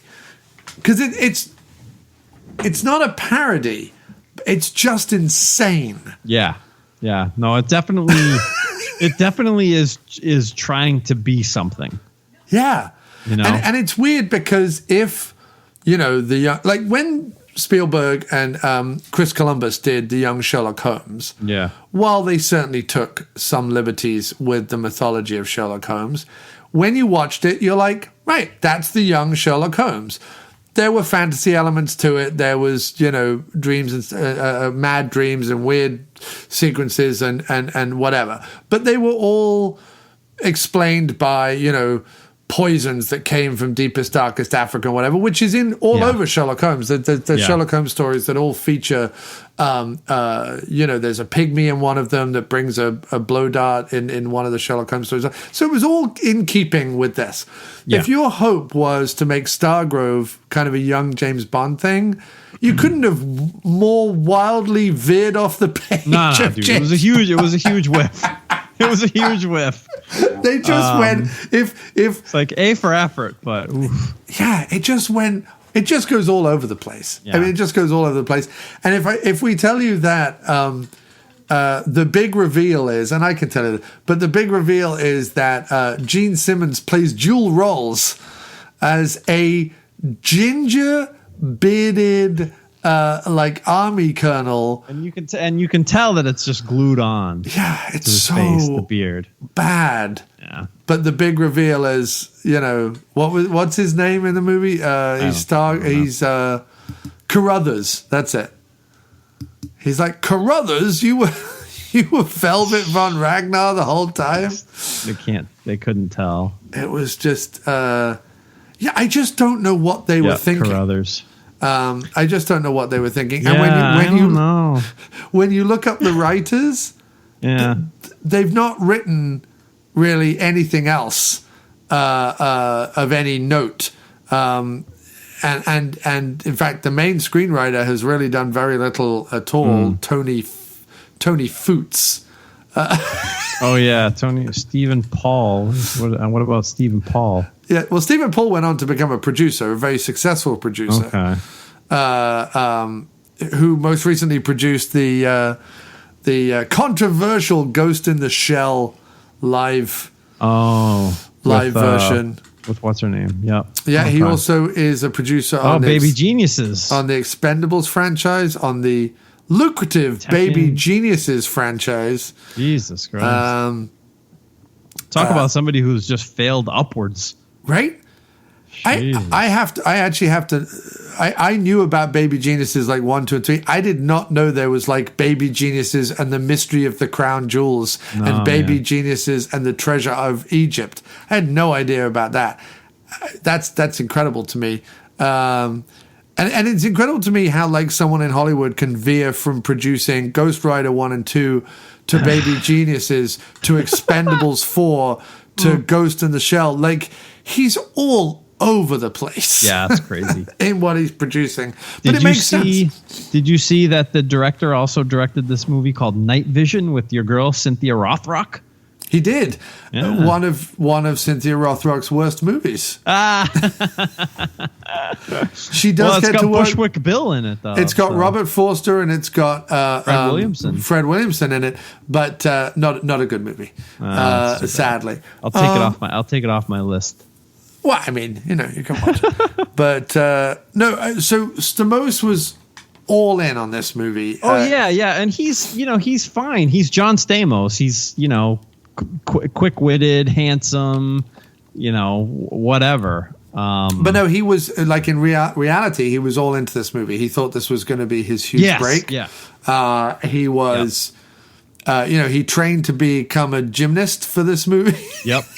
That's pretty wild, actually. Which is phenomenal. He said that meeting Vanity was quite a trip. She was in the midst of her sort of, let's just say, enjoying of the libations and the drugs at the time. Yeah. I just want to take a quick second and say that Vanity, like, I'm sorry, but the teenage boy is going to come out in me right now. Go do it. Vanity, she, like, out of a 10, yeah, she's like a fucking 15, dude. She like, I mean, even in, I know her best from The Last Dragon. I'd actually never seen her in any other movies before. Oh, The Last Dragon. And The Last Dragon is another one where she's great. Like, she's great in it. She's great. It's fantastic. Beautiful. Oh my gosh, she's so gorgeous. But again, it doesn't make a lick of sense. But you go with it. It's such a great movie.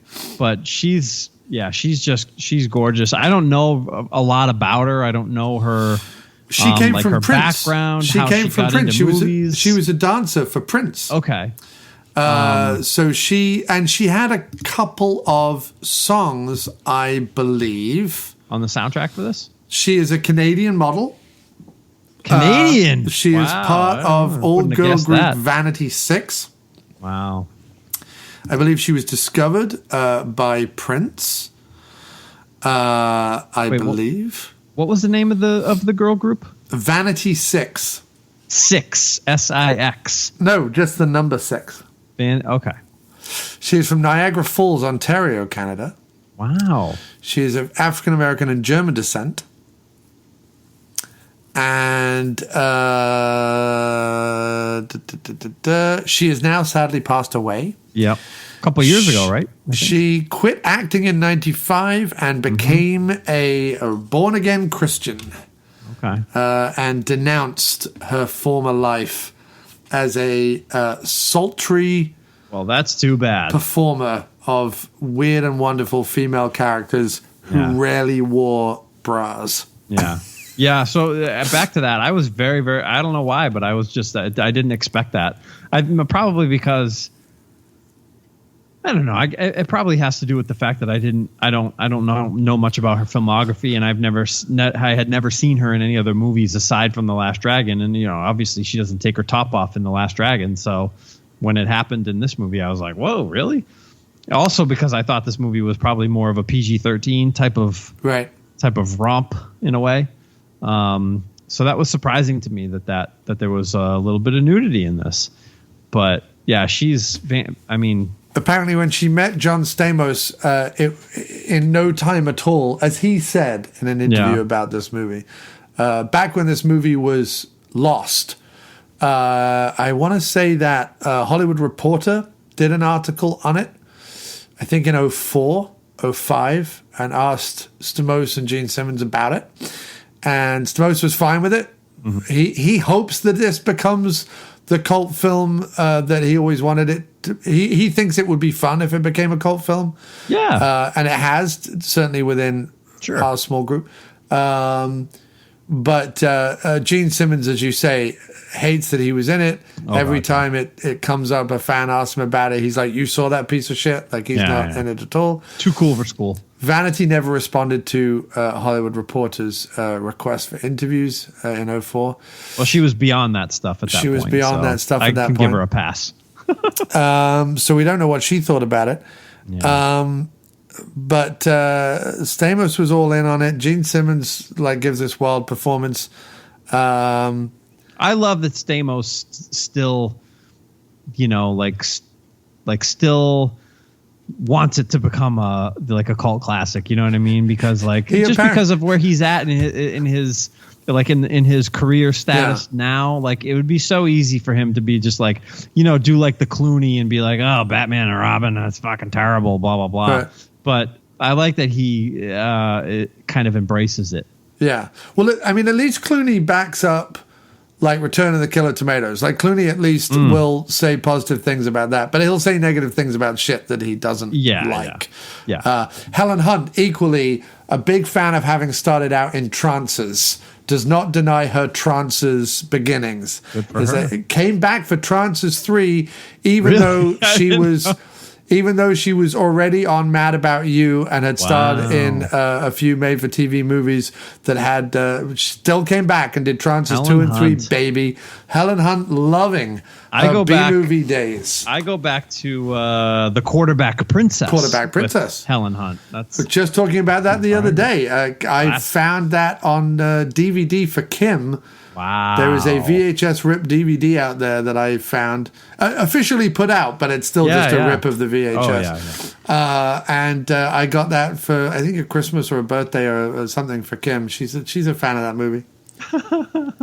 I haven't seen it in a long time, but I remember it. But yeah, Helen Hunt with her trances days. But no, I mean, Vanity, for the movies she was in, 52 Pickup with Roy Scheider. She's in Action Jackson with Carl Weathers. I got to see that. I haven't seen that. That is another phenomenally baffling movie. She's in... nice. She's in Last Dragon, as we mentioned, which was Love it. Barry Gordy production. One of my favorites. With Tamac. I love Tamac. Yeah, heck yeah. Who I've met. I've met Tamac. I want to meet him. Good guy is Tamac. He was at the Urban Action Showcase the year that I and Owen Friel from the Action Elite website were both there, and we met Cynthia Rothrock, Tamac. Oh, I remember that. I remember seeing the pictures. Don the Dragon Wilson and Gloria Hendry, Bond girl from Live and Let Die back in the day. Did you know that Tamac was the first celebrity guest referee for one of the first UFC I did not know that. events? No. Yeah, I think it was UFC 2. He was like the celebrity guest referee. And what I love about that movie, The Last Dragon, is that both Tamac and Vanity go by one name. I know. You know what I mean? It's so good. It's so good. And they could get away with it. Very few people share Madonna, Vanity, Tamac. There's not many else Seal. out there. Seal. Sade. Ooh. Good Lord. Good Lord. But no, Vanity, definitely a smoke show. Yeah. And game for anything, it seems. Yeah, for sure. Totally. Yeah. Definitely. I mean, I cannot imagine the scene where Gene Simmons puts his 8-foot tongue into her mouth. I cannot imagine how sick I would have felt. I can't believe that even happened. I can't believe she allowed that. Yeah. I actually rewound it and watched it again because I couldn't believe that it was. Do you think she even knew he was going to do that, or he just did it? I don't know. It's disgusting. As you said, she was at the height of her, user era, apparently. So, but that doesn't mean that Gene Simmons could just take advantage of her mouth in that way. Maybe she was just like, well, it's Gene Simmons from Kiss. It's an iconic tongue, so might as well just let it go wherever it was. I mean, it's absolutely a horrible, sweaty, pink leviathan tongue. Oh God, yeah, that was a wild scene for sure. So yeah, the movie's absolutely. I mean, it doesn't make any sense. Bonkers, but it's fun. Yeah. This is a movie that barrels along. You're not waiting around for stuff to happen. Yep. Horseman is tearing up a barn. Someone else is blowing up a nightclub. Vanity is being strapped to a smelting table. For me, the one section of the movie where it really slowed down for me and just became kind of like, what are we doing here? And you might laugh at this, but it was the seduction scene. Yes. Yeah, it's just like because you're watching it and you're like he goes in, he comes out, he goes in, he comes out, he goes in, he comes out. It's like it just takes a long time. Well, so what happens is, to set the scene for people listening, Carruthers, also known as Velvet Von Ragnar, working for the company, says we will use Vanity and Stamos as pawns to attract Ragnar to the thing, which is really just Carruthers saying, I'm going to hang around this kid and hope that he reveals where the disc is, because the whole movie, Ragnar wants this disc that apparently controls this thing that's going to let them put poison in the water supply. for no. Also, he's apparently going to hold the city to ransom before putting them to putting poison in the water supply. But he never does that. He never like sends a ransom to anyone. He never tells any city officials. No one ever gets involved. He's just about to poison the water supply. Like there's no. I don't know how he plans to get money for it or anything like that. The whole thing is weird. But anyway, he says, let's go back to Stargrove's farm in Ojai, right? He said there's a farm in Ojai. And he watches with binoculars as Vanity and Stamos mill about on the deck. And then they have this moment where Vanity is sort of saying like, but I love you and it's, I like you a lot and it's more to me than just this spy thing that we're embroiled in and da-da-da-da-da.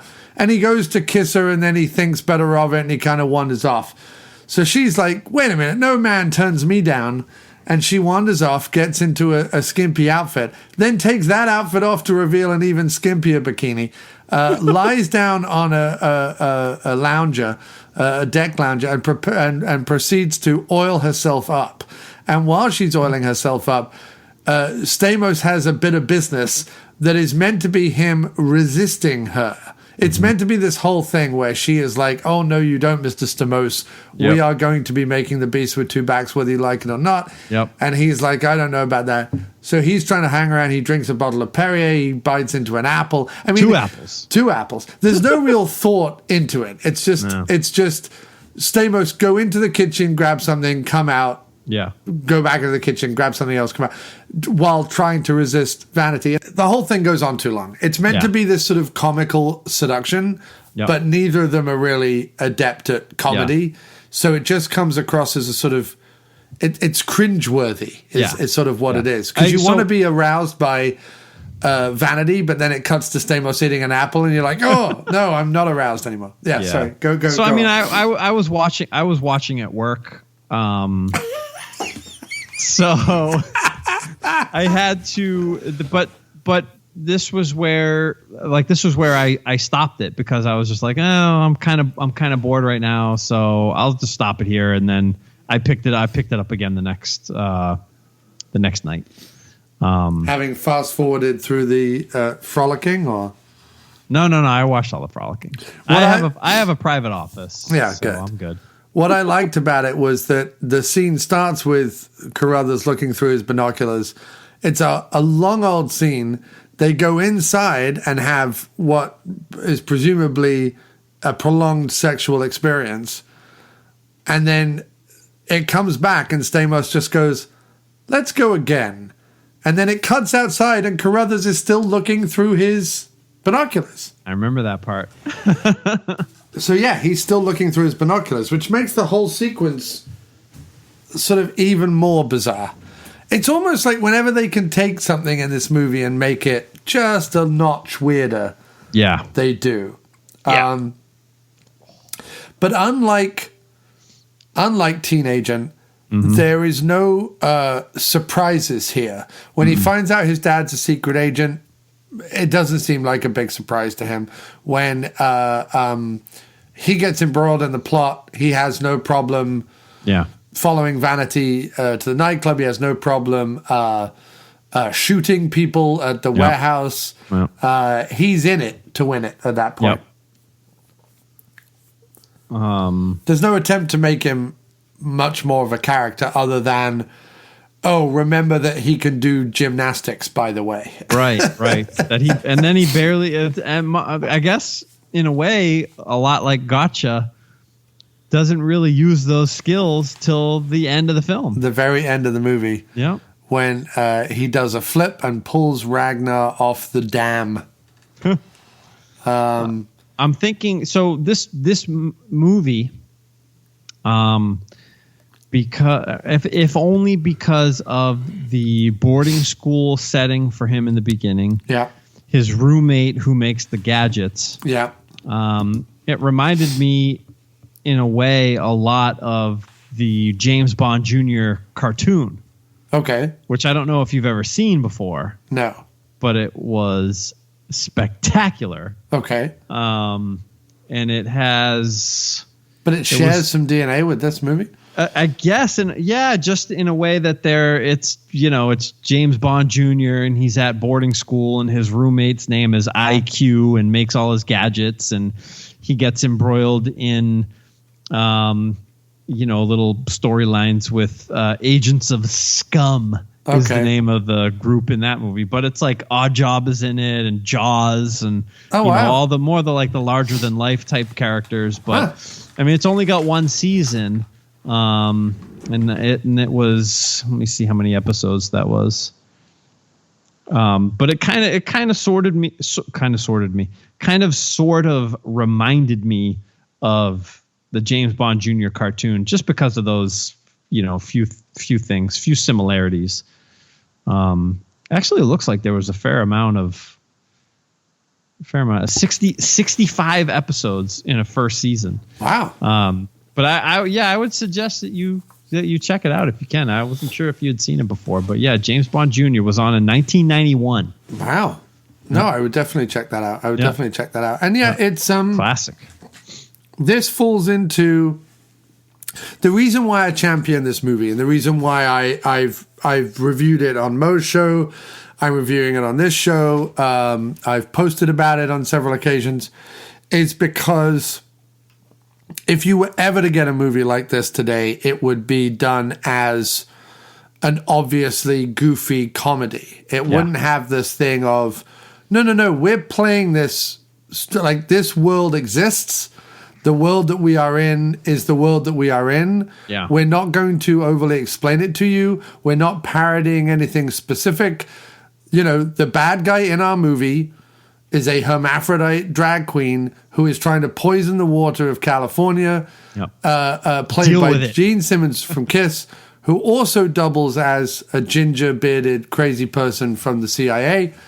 And, John Stamos and Vanity are going to save the day. And that's the movie you're watching. And, oh, by the way, he has a boyfriend called Pyramid who looks like a man-horse. Mm-hmm. And that's the movie we're watching. And you're either down with that movie or you're not. And I think there's a certain... And if you're not... Yeah, fuck you. But it's like, Big Trouble in Little China, Last Dragon, Goonies. Someone was posting today, I think my friend Jeffrey X. Martin was posting on Facebook today. It's like, just rewatch Goonies again. It's a deeply weird film, like when you stop and look at it as an adult. There's an inventive, creative stream running through it. Yeah. That just makes me go, sure, everyone was on cocaine and everyone was just coming up with mad BS to do, but I'd much rather watch this movie again than the modern equivalent, because the modern equivalent would either be wouldn't be as fun. Well, it would be so knowing. Everyone would be nodding and winking at the be an Adam Sandler type thing, which I'm not against, but they're very definitely comedies.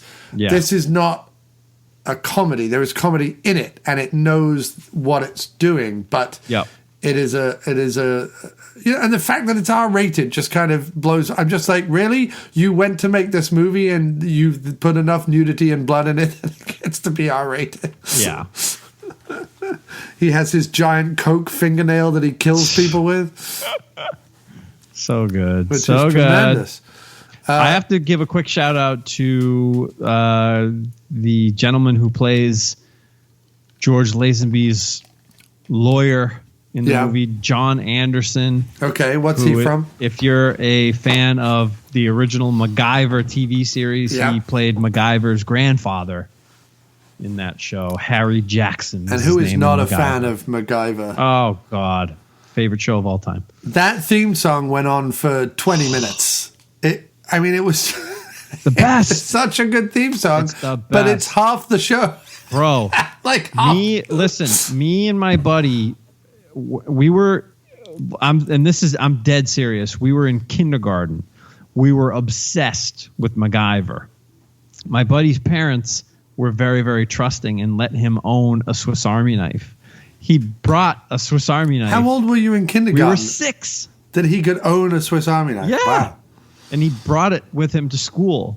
And this other kid, Derek knocked him out and he got in trouble for bringing his knife. But it was just like, I remember the teacher held it up and was like, "Oh, these are dangerous. You shouldn't bring these to school." Blah blah blah. It wasn't a big deal, and I think, and that brings me back to the whole gotcha thing where we were talking about, guns that looked real being on a college campus.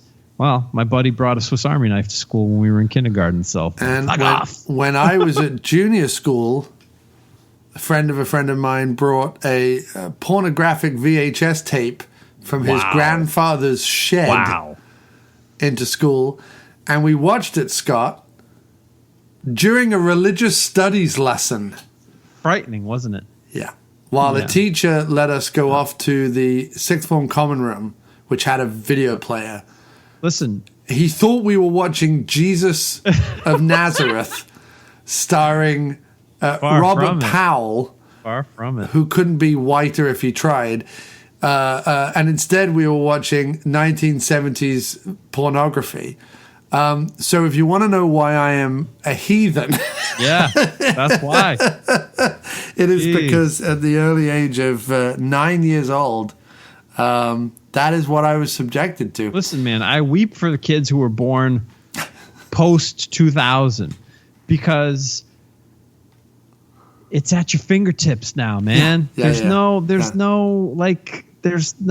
struggle anymore. No. To find videos and photos. You don't have to go out to a railway siding somewhere to find a wet magazine in the hedgerows. Exactly. For me, it was like the older kids. Oh man, I know these older kids. They have a stash up in the woods. Yeah, always in the woods at the town field or whatever. You know what I mean? Yeah.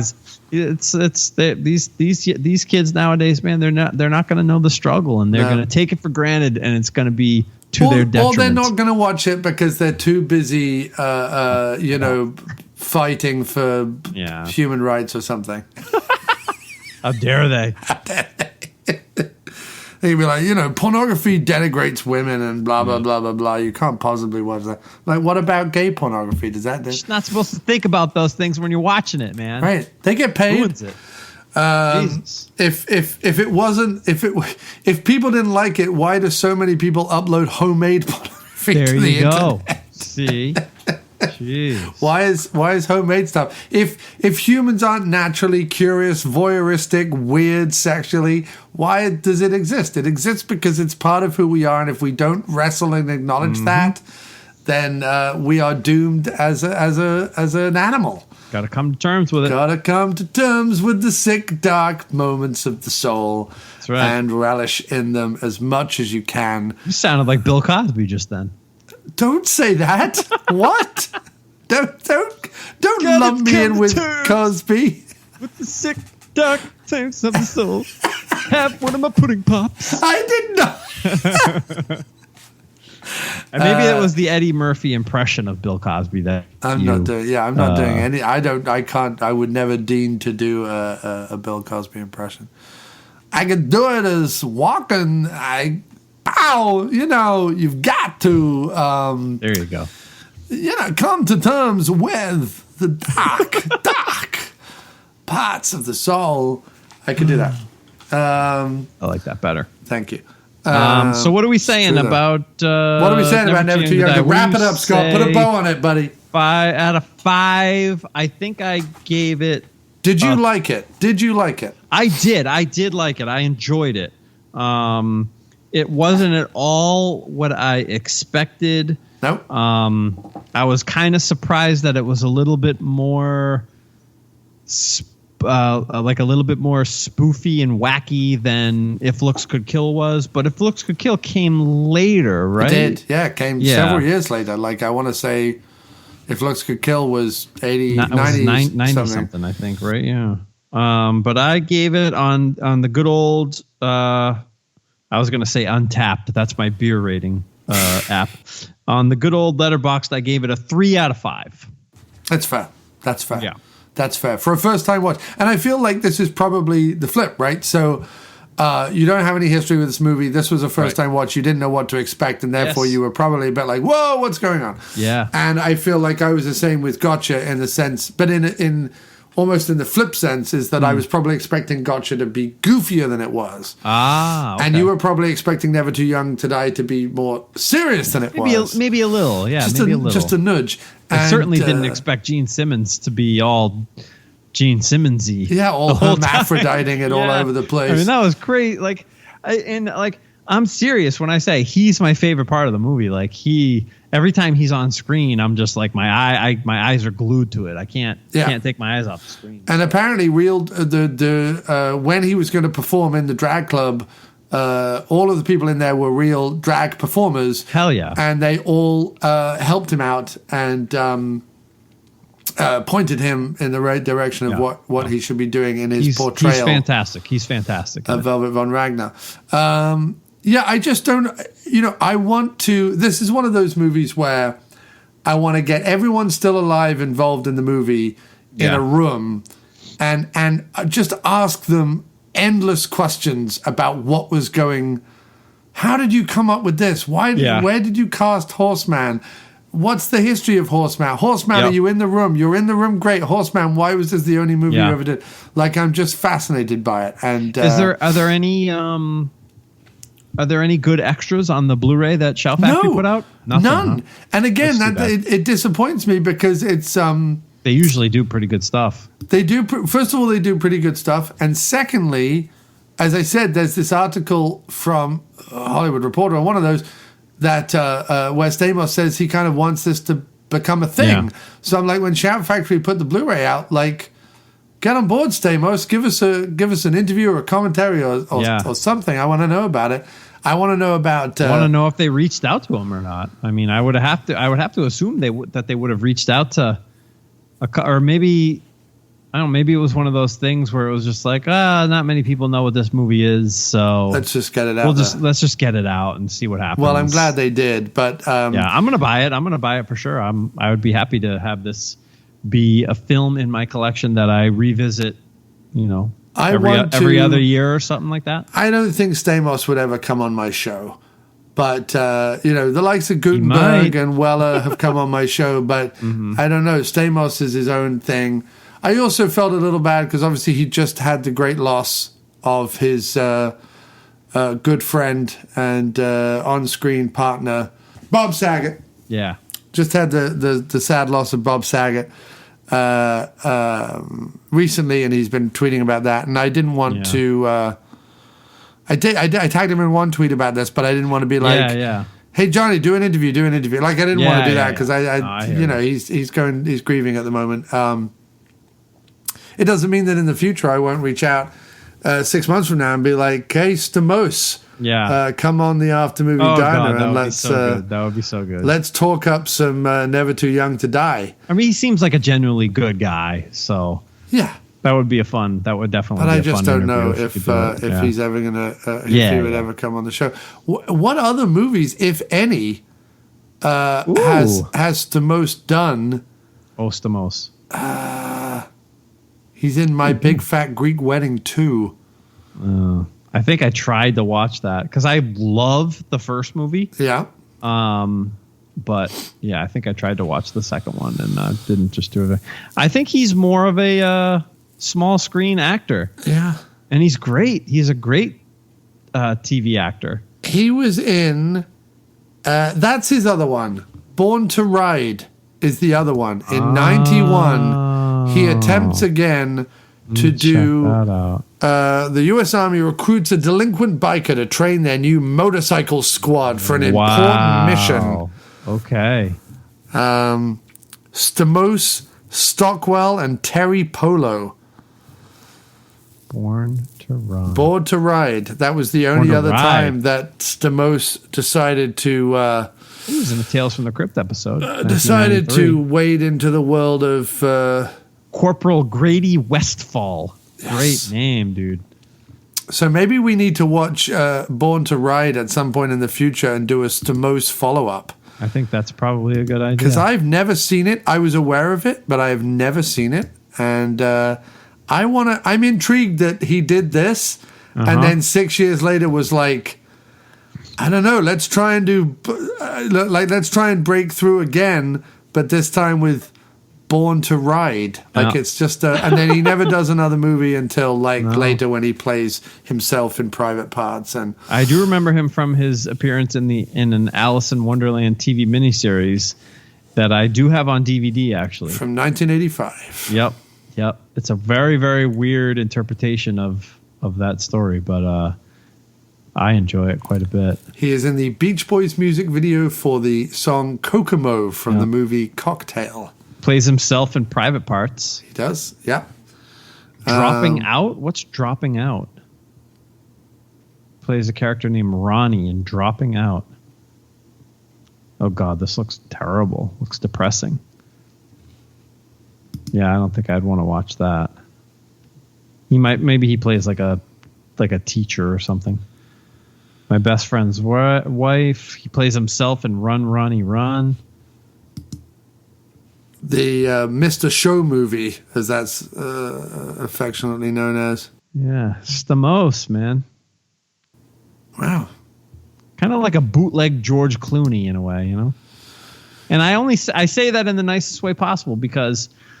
And the only thing that makes me say that is because Clooney got his start on ER and then left, and then Stamos came on to ER in the later seasons. Yeah. And they kind of have the same, you know, they kind of have the same kind of look. Yeah. You know? Yeah, they've got that certainly as younger men, they were darker and broodier. Clooney gave the movie thing more of a go back in the day. Because Clooney did movies. Yep. Took ER with some trepidation, not knowing what it would be. Yep. Became the biggest thing ever, and then parlayed that back into bigger and better movies. Yep. But what's incredible about Clooney is that the 3 movies he does out the gate from ER, One Fine Day, The Peacemaker, and Batman and Robin, all of which bomb. None of them are successes for him. So he must have just been I cannot catch a break in movies. Like I do ER, I then get the chance to do a Michelle Pfeiffer movie, a Nicole Kidman movie, and fucking the 4th Batman movie. And he must just think I am king of the hill, and every single one of them. Now, One Fine Day has got its fans. I love One Fine Day. But it was not a big success at the time. No. And From Dusk Till Dawn wasn't very big either. Well, that was one of the first. Or was that later? That was during he did that, ER or prior? He did that. I think it was. Oh gosh, it was during ER. I think that was. I think that was on the break from ER. I think. Yeah, I can't find it. Because Tarantino comes back and shoots an episode of ER later on, right? That's right. ER started in '94. From Dusk Till Dawn came in 96. 96. Yeah. So, but in his very early career, he was on a comedy series called ER. E-Stroker. Yeah. Yeah, E-R. Yeah. Yeah, he's been in two. There's been so many TV series called ER that George Clooney's been in 2 of them. Yeah. But yes, Stamos and Never Too Young to Die. I don't know if we did it justice, but people should rush out and watch this movie. It's a fun watch for sure. It is, and I love shining a light on it because I wish. No, I don't wish movies like this anymore. I just want people to realize that there are more things on heaven and earth that are dreamt of in your reality. And this is one of those movies that to me falls under a movie that you couldn't dream up if you wanted to. Yeah. You would need these people at that particular time in the Lightning world in a bottle. with a bunch of cocaine and probably some hard liquor and probably a weird Hollywood sex party. And then you come up with this movie. I want to know about the guy who plays the Horseman. I just want to find him. I want to interview him. We'll find him. I want to know if Gene Simmons ever touched him inappropriately and whether that's why he left the business. So horrified was he by Simmons' tongue that he ran to Ohio, never to be seen again. Now he owns a goat farm. I hope Horseman owns a goat farm in Ohio. That's what I hope. now before we close things out here, I wanted to ask you a question. I wanted to ask you if you had any other movies that fit this genre, but maybe don't warrant an episode as of yet. I've got one. Oh, give us your one then, sir. So my one, that it was actually mentioned on the socials by a friend of mine, and it's a film called The 00 Kid. Okay. It stars one of your favorites, Corey Haim, the late great Corey Haim.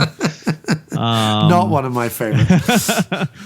And if I'm a Corey guy at all, it's Feldman. But there you go. Yeah. I think it was. I think it was an HBO movie. It never hit theaters. Okay. It never, whatever.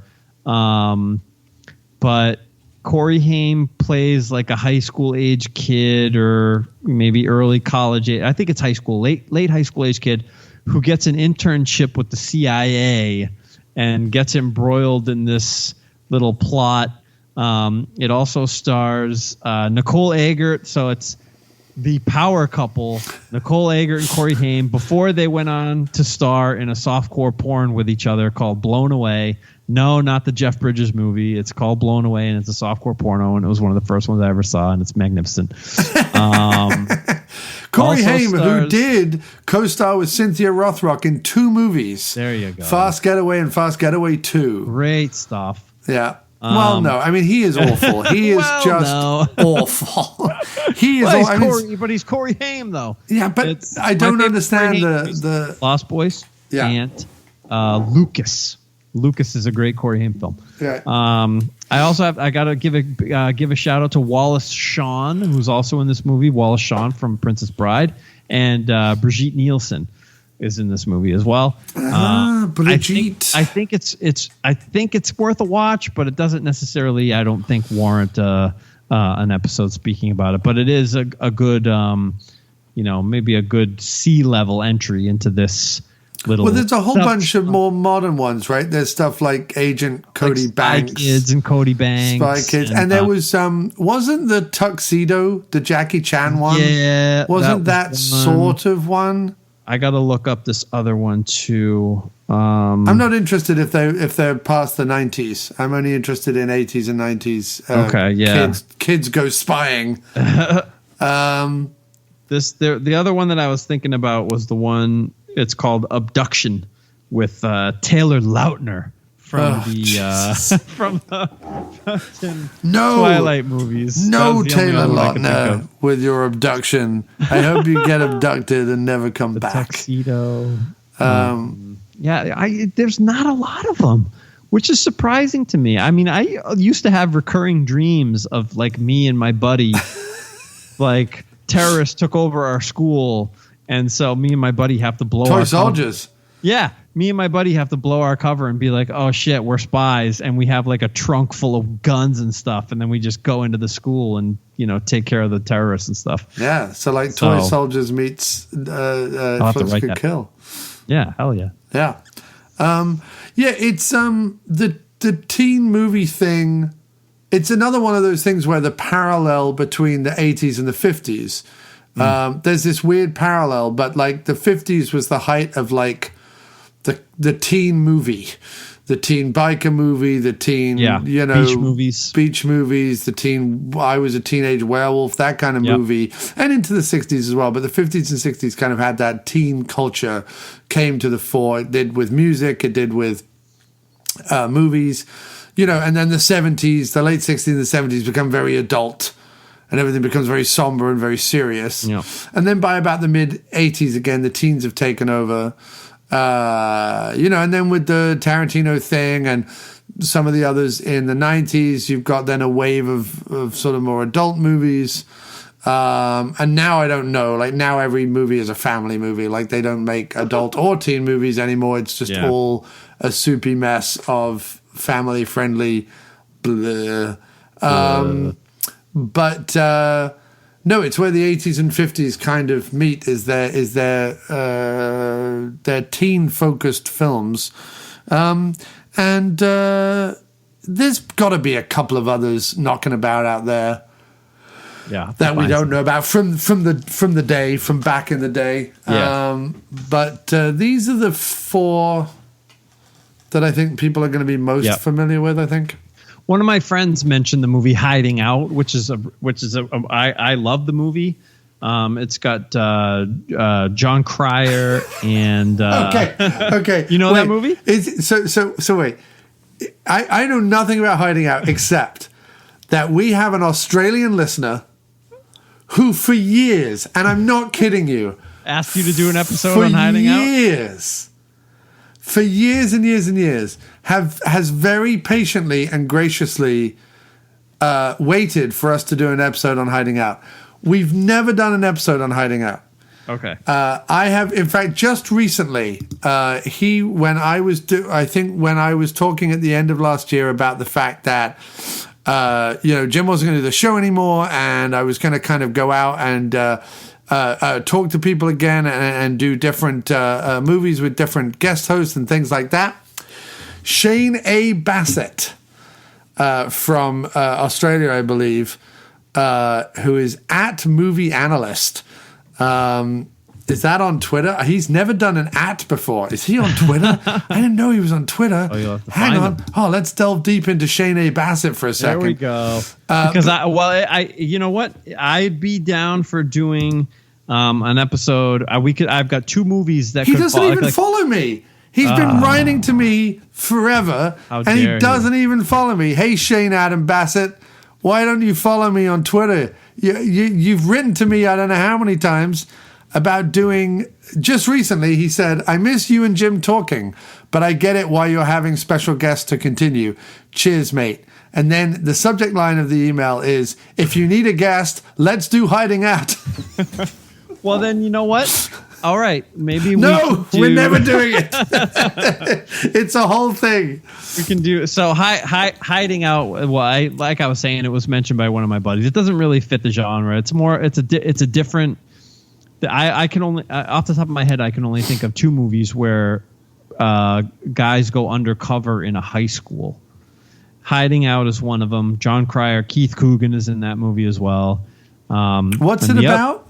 It's about a guy who's I know nothing about it. I think he's like a Wall Street. No, he's like a tax accountant, and I think he's like a tax accountant for like a mobster or something like that. And something goes wrong, and he has to go quote unquote hide out. Okay. So he hides out at his cousin's high school. Okay. And pretends to be a high schooler, basically. Right.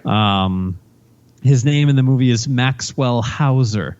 And he gets that name from a can of Maxwell House coffee. Okay? Of course he does. This is the kind of genius we're talking about. So back in 2019, August of 2019, I thought it was a lot longer ago, but back in August of 2019, Shane A. Bassett wrote, "Good day, boys. Love the show all the way from the future. About 19 hours ahead of NY from Sydney. I remember a few episodes back, someone requested 80s movie Hiding Out for the 2 of you mates to discuss. I'll second that as it's pretty decent, forgotten by many retro film. Anyway, keep up the good work. Jim is a classic sounding bloke. I enjoy his outrageously convincing views. And John is hilarious and a genius.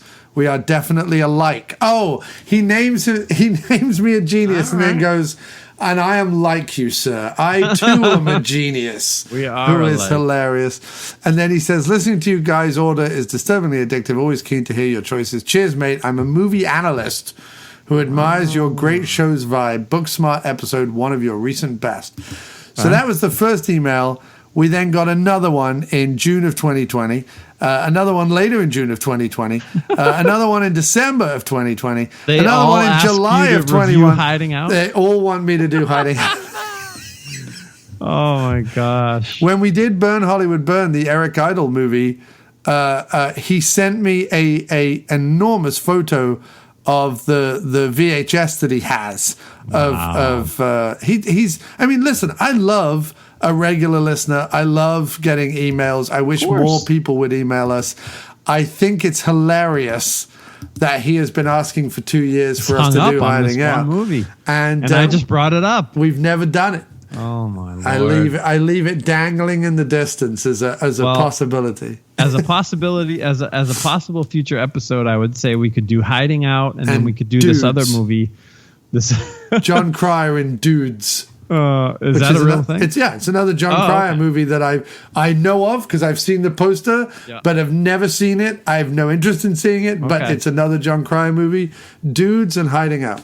And maybe I'm missing a big trick with the whole John Cryer thing. I only know him from Pretty in Pink, and he makes me want to slap him about the face and neck with a ham sandwich.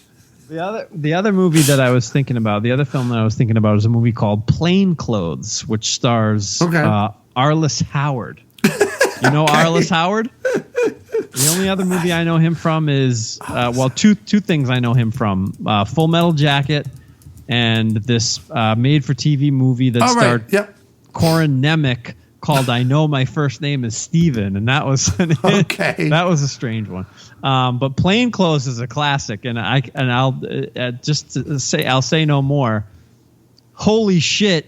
Springsteen just popped the principal.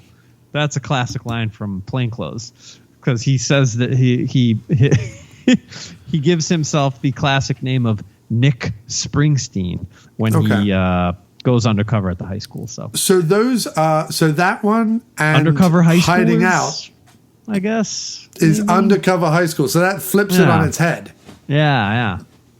Instead of the high schooler going out into the world, this is the world coming into the high school. There you go. Oh, shoot. Yeah, exactly. Yes. Wow. Okay, cool. To prove his brother's innocence, undercover officer Nick enrolls in high school again, dealing with crushes, bullies, humiliation, popularity swings, and quirky teachers and staff to find the real murderer. So good. Directed by none other than Martha Coolidge, who also directed Valley Girl, famously enough, and Real Genius. Fantastic. So, hey, food for thought, man. And yes, I do own a DVD copy of the 00 Kid signed by the great Corey Haim. I do. I really do. Okay. He was great. He was fun to meet. It was a couple of years before he died. And it seemed like he was more excited to meet me than I was to meet him. It was very, very enjoyable. I actually brought like 6 or 7 different movies of his that I owned. Yeah. And I was like, I brought all of these. You pick which one you want to sign. And he picked the 00 Kid because he said it was the first time he'd ever seen a physical copy of it. Wow. So I was, here you go, dude. Look at you, best friends with the Haimster. He signed it to Scott. Secrets rule, Corey Haim. Wow. Yeah. I love things like that. And listen, I may have said bad things about Corey Haim in the past, dude, it's okay. but I will take anyone who shows up at a convention and gets in the full spirit of the thing. Yeah. Too often you go up to a famous person at a convention to get something signed or to talk to them or to get a picture or whatever, and they act like it's a huge imposition. And I always say to myself, then why are you here then? Yeah, exactly. No, he was awesome. He was super gracious, and like I said, it was like it made my day because it really did seem like he was more excited to meet me than I was to meet him. It was cool. And then after he signed it, he was like, "Oh man," he's like, "You got to go find one of his co-stars from the Lost Boys." He wasn't one of the big co-stars, but it was one of the I forget what the guy's name was, but he's like, "Oh, so and so is here. You got to go find him and show him this because he was like my assistant at the time that I filmed this movie, and he would get a real kick out of it. So I went and found him, and he also got like a big kick out of it. So it was cool. It was a cool moment. Yeah, a bit of 00 Kid, little fandom there. Yeah. Little moment there, which is always lovely. I love hearing convention stories, and I like hearing that people who might seem punchable on screen are really nice people in reality. And listen, we know what he went through. The Coreys went through a nightmare that you wouldn't wish on anybody. But and hopefully that does not continue in the corridors of power. But oh, so that was actually the other thing I was going to bring up, but I didn't get to it. Was go check out that interview with Linda Fiorentino and David Letterman. I will. Because she even gets kind of feisty with Letterman a little bit, which is he used to be a bit of a sleaze. Oh yeah, big time. Yeah, he used to be able to, and you either played along with it or you were repulsed by it. And there was some women who called him out on it on his show. Yeah, check it out though. It's pretty. It was an interesting interview. I just watched it earlier today. So I do need to watch more Fiorentino. In fact, I was going through her body of work and thinking like you could do a decent like Fiorentino season. Sure. Yep. You know what I mean? Like Vision there's a good Quest, run of Gotcha, movies that she did. What'd she do? Jade. She did The Last Seduction. The later stuff like Men in Black and Dogma. Well, the stuff I was thinking was more like late 80s, early 90s stuff. Yeah, I mean, I don't like what's like Body Count. Yeah, I don't know what that is either. But wow, she doubled down on the Caruso. Who does more than one movie with David Caruso? And after she does. After Jade, you've got to say to yourself, "I never want to be in another Caruso joint." Right. But nope, she goes right back to it and does another Caruso joint with Body Count. What else have we got here? Unforgettable with I don't know that Ray one. Liotta, and someone said to me recently, like, you should do a Ray Liotta season. But Linda Fiorentino, she does a couple of Daniel Baldwin movies as well. She did like more than one movie with Daniel Baldwin. Oh, he was king of the erotic thrillers of the early 90s. Good old Daniel Baldwin. Bodily Harm. Beyond the Law with Charlie Sheen and Michael Madsen. Last Seduction, Bodily Harm, Bikers. Jade, Charlie's Chain Ghost Story, of Kicked in the Head. Desire. What is Kicked in the Head? Chain of Desire. Kicked in the Head looks like a comedy with Kevin Corrigan and Michael Rappaport and James Woods. What? Burt Young is in it. What? It's called Kicked in the Head. James Woods and Michael Rappaport. Yeah. Can you imagine being on the fucking set of that movie? That's funny. We need to get Scott Toomey that vintage paintball gun. Yeah. $250 you said on $275. $275 on eBay. Come on, cheap at half the price. Let's go. Baby. Let us start a GoFundMe for Scott Toomey through the After Movie Diner, though. I'm not actually going to set up a GoFundMe. No. Through the After Movie Diner, all donations made in the next month after this episode goes live will go to Scott's gun acquisition. Yes. So come on, donate to the Get Scott Toomey a Vintage Paintball Gun Foundation. I'll frame it with my vintage He will frame it with luggage tag memorabilia. So come on, I have enough listeners on the After Movie Diner that you can all chip in $5. Come on, should be pretty easy. 50 of you, $5. That's two. No, what is it? No, you'd have to be 50. That'd be 250. Yeah, 54 50 times 5. 55 people would have to give $5 each. Come on, 55 people. I have more listeners than that. So come on, then.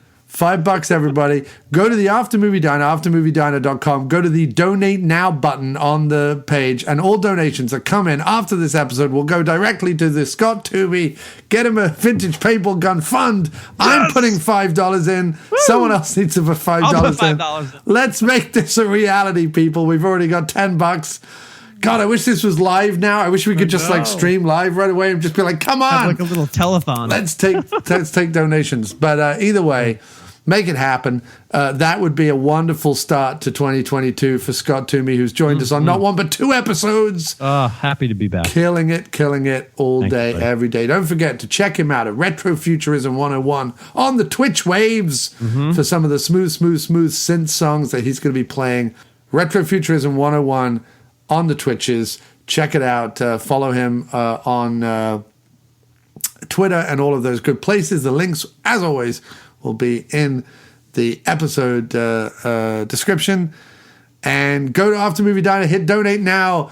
Give your $5 to get Scott that vintage paintball gun. We are going to make it a reality. I promise you that. Make my dreams come true. Yes. The After Movie Diner, making magic happen since 2011. Great. And we're out.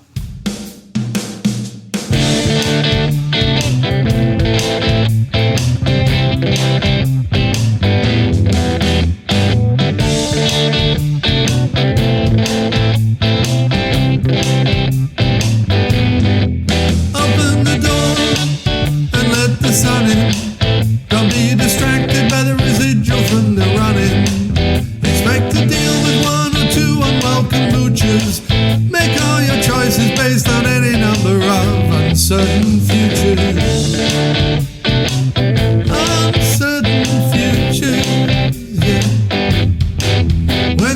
pain looks like it's painful and it's permanent. Don't hesitate to claim it's someone else's ornament. When the crowds gather round the same barrel, change your name, change locations, change apparel. I will see you when I see you.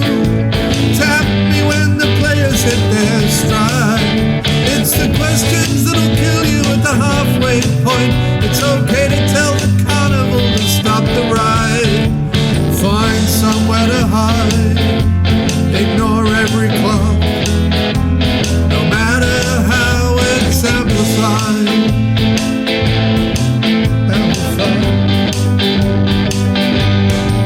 Stop short of using phrases that'll irritate. Don't pin every last hope you have on a hasty blind date. Lift the instruments up until they all connect just so, but don't let those same instruments dictate where you can go. I will see you when I see you. Tap me when the monsters are dispersed. It's all the details that'll kill you at a certain point. It's okay to tell the actors that they are way over rehearsed.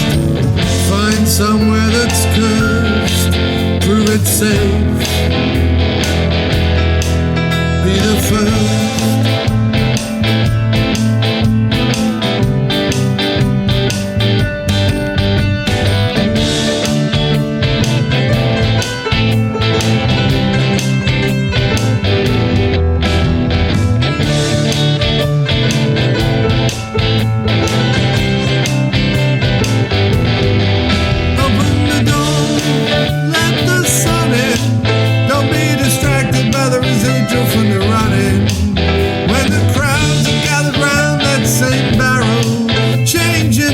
Change locations, change apparel. I will see you when I see you. Tap me when the monsters are dispersed. It's all the details that'll kill you at a certain age. It's okay to tell the actors that they are way over rehearsed. Find somewhere that's cursed. Prove it safe. Be the first. Prove it safe. Be the first. Prove it safe.